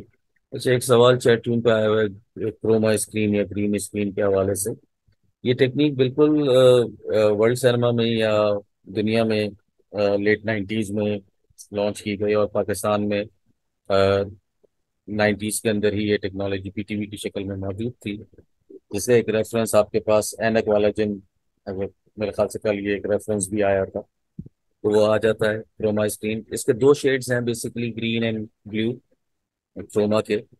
और आज के डिजिटल दौर में अगर देखा जाए तो ये अब ऑब्सोलीट होती जा रही है क्रोमा स्क्रीन।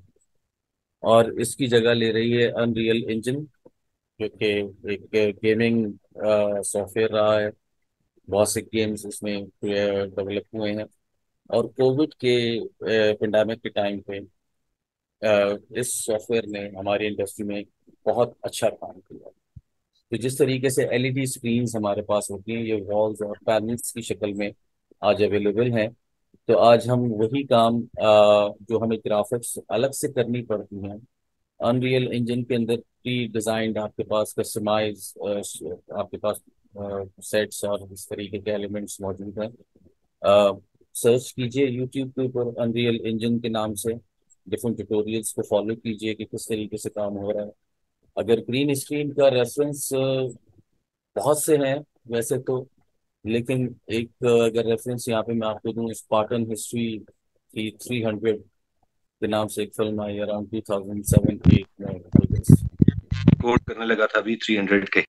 वाह, व्हाट अ ब्यूटीफुल ग्राफिक्स।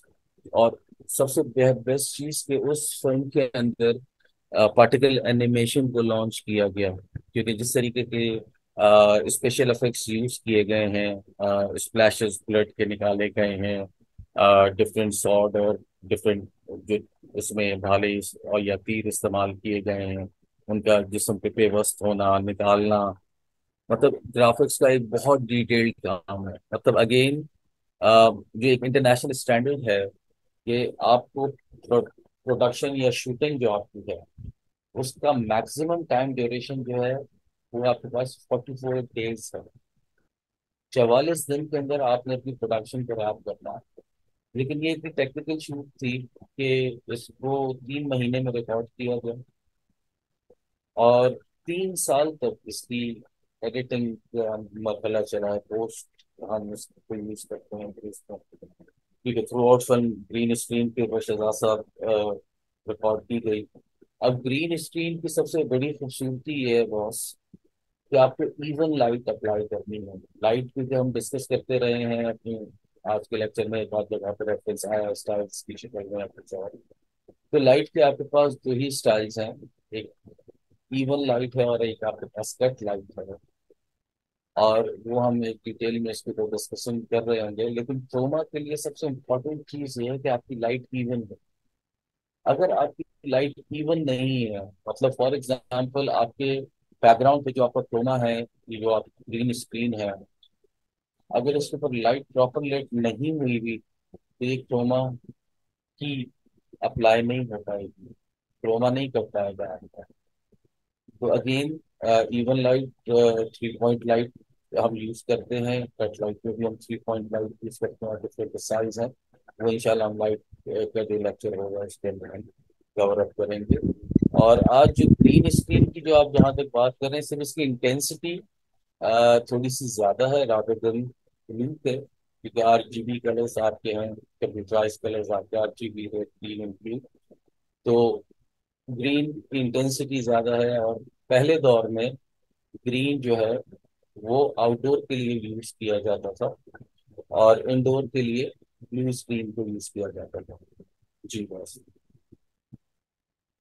अच्छा, इसमें फिर मैं यहाँ एक बात फिर कहूंगा, मैं यानी दोस्त मायूस ना हो रहे हो कि ये तो बहुत मेहनत का काम है या बहुत मुश्किल काम है। मेरे ये जरूरी नहीं है कि आप ग्रीन स्क्रीन पे ही काम करें। अब 300 पे जो बात की थी उन्होंने, क्रिटिक्स ने उसको क्रिटिसाइज किया उस फिल्म को इस तरह। उन्होंने कहा कि इसमें प्रॉप से लेके सब चीजें जो थी ना सारी ग्रीन स्क्रीन पे है या क्रोमा है या वर्चुअल सेट है। तो जो एक्टर है वो जिस माहौल में होता है, जहाँ यानी मेरे कमरे में है, तो वो उसको फील, उसके साथ जुड़ के वो एक्टिंग करता है। तो एक्टर्स तो वो चीज देख ही नहीं रहे थे और वो चीजें नहीं कर रहे थे। उन्होंने इसको कहा कि ऐसा नहीं होना चाहिए, जहाँ के आप बहुत ज्यादा टेक्नोलॉजी को इस्तेमाल करते हैं। तो ये हकीकत से ये इस पे एक तनकीद थी कि जहाँ बहुत जरूरी होता है, जैसे अब टाइटैनिक में वो जो मछली आगे शिप के आगे चलती जा रही है, वो ओरिजिनल शॉट के लिए वो नहीं है, वो बनाया गया था VFX से वो। तो वहां किसी किसी जगह पे तो आप इस्तेमाल कर सकते हैं, किसी ऐसी जगह जहाँ आपकी मजबूरी है या फिल्म का मूड किस तरह का, फैंटेसी का है या इस तरह का है, तो शायद वहां वो थोड़ा सा काम कर जाए। लेकिन हर जगह पे आप ग्रीन स्क्रीन के चक्कर में मत पड़ें। यानी उनका ये कहना है कि ज्यादा इसको मैनुअली काम करना चाहिए, एक ख्याल है ये उनका। तो आप, मेरा ख्याल है आज के इसको अगर किसी का सवाल नहीं है तो आज की क्लास को खत्म करने का ऐलान करें, ताकि बाकी जो चीजें रहेगी वो कल फिर उसको वहां से शुरू किया जाए। राइट नाउ ना मैं ग्रीन स्क्रीन पे हूँ, बल्कि मैंने इसमें थोड़ी सी शरारत की हुई है कि मैंने जो शर्ट है ना वो भी ग्रीन पहनी हुई है अपनी, इसलिए मैं तो वो इनविजिबल भी हो जाता ब्लेंड हूँ हो कैमरे में। जाती है वो, एग्जैक्टली exactly. लेकिन इस वक्त ना मैंने जूम के अंदर जो बैकग्राउंड रिप्लेसमेंट डाली हुई है ना, उसमें ग्रीन का मैं स्क्रीन का इफेक्ट मैं ऑफ करने लगा हूँ अब ये मैंने इफेक्ट ऑफ कर दिया है। स्टिल देखें कि अभी सॉफ्टवेयर इतने हमारे एडवांस हैं कि ग्रीन स्क्रीन के बगैर भी ये आपकी ना वो एक अच्छी पीछे रिप्लेसमेंट दे रही हैं। मैंने क्रोमा ऑफ किया हुआ है, ग्रीन स्क्रीन नहीं है, लेकिन ये ठीक चल रहा है। इस वक्त मैं टोटल ऑफ कर देता हूँ, ये मेरा बैकग्राउंड है। लेकिन राइट नाउ मैं जो यूज कर रहा हूँ ना, उसमें मैं ये ग्रीन स्क्रीन के बगैर है, इसलिए मेरी शर्ट भी ठीक नजर आ रही है इसके अंदर। और ये मैं इनविजिबल होना शुरू हो गया क्योंकि मेरी शर्ट ग्रीन है, उस पर भी ग्रीन स्क्रीन का इम्पैक्ट आ रहा है। ये ना जनाब, मैं इनविजिबल हो गया। तो ग्रीन स्क्रीन जो नए सॉफ्टवेयर आ रहे हैं, वो ग्रीन स्क्रीन के बगैर भी आपकी ठीक है कि सिनेमा की क्वालिटी की आपकी रिप्लेसमेंट नहीं देंगे, लेकिन रीजनेबल बैकग्राउंड रिप्लेसमेंट है उसके ग्रीन स्क्रीन के बगैर भी आपको मिल सकती है नए सॉफ्टवेयर के थ्रू। स्पेशली एनवीडिया का अगर ग्राफिक कार्ड लगा हुआ है आपके सिस्टम में, तो आप काफ़ी बेहतर उसको रिप्लेसमेंट कर सकते हैं। लेकिन ये अगेन, ये आपके ना यूट्यूब वगैरह के लिए, इस क्वालिटी की वीडियोस के लिए तो ठीक है। आपकी जो 1900 बाई 1000 की जो होती हैं आपकी HD मूवीज, आप 4K के ऊपर शायद ये ना कर सके। मैंने कभी एक्सपेरिमेंट नहीं किया, मैं भी करने में भी ना। जो चीजें बात डिस्कस हो रही थी ना कि इवन लाइट होनी चाहिए, बाकी चीजें, वो सिनेमा की फील्ड में तो ठीक है, यूट्यूब पे आप उसके बगैर भी काम कर सकते हैं। ये लें जनाब, मैं यस क्रोमा के यस बगैर हूँ। यस। असल चीज ये है कि आप क्रोमा भी इस्तेमाल कर रहे हैं तो वो रियल लगना चाहिए, उसके करीब लगना चाहिए। अगर व्यूअर को ये फील हो कि पिछली चीज जो बैकग्राउंड है ये मेक ओवर है, बनाया गया है, तो उस पे वो क्योंकि हमारा काम तो जादूगरी का है ना, कि हमने एक माहौल बनाकर और लोगों को उस मूड में लेकर जाना है। तो जहां उनको ये फील हुआ कि जैसे एक जादूगर बाजीगर कबूतर निकालता है टोपी में से, तो जहां उनको ये पता चल गया कि ट्रिक क्या इस्तेमाल हुई है यहाँ, तो वहां उसका सहर टूट जाएगा। लेकिन जब तक उनको ये पता नहीं चलेगा कि कबूतर निकला कैसे है, तो उनके वो हर दफा देखेंगे हैरत के साथ। तो इस हैरत, जब आप जो भी इफेक्ट इस्तेमाल करें, वो लोग उसकी तरफ मुतवज्जो मत हो जाएं कि ये काम अच्छा नहीं हुआ, यहाँ पे शेडो ठीक नहीं आ रहे, ये लाइट फर्क है, जो क्रोमा की लाइट है वो फर्क है, जो करेक्टर पे लाइट है वो फर्क है। तो वो जब सोर्स लाइट की बात करेंगे वो उसका फर्क है कोई, तो वहां वो चीजें आप जब, यानी कि कहने का ये मकसद है कि आपकी वो सब चीजें जादू नगरी जो है, वो कहीं उनको ये ना पता चले कि ये क्या इसमें हो हुआ क्या है। अगर वो पकड़ ली जाएगी तो फिर आपका खेल खत्म हो जाएगा, फिर आप जादू उन पर तारी नहीं कर सकेंगे।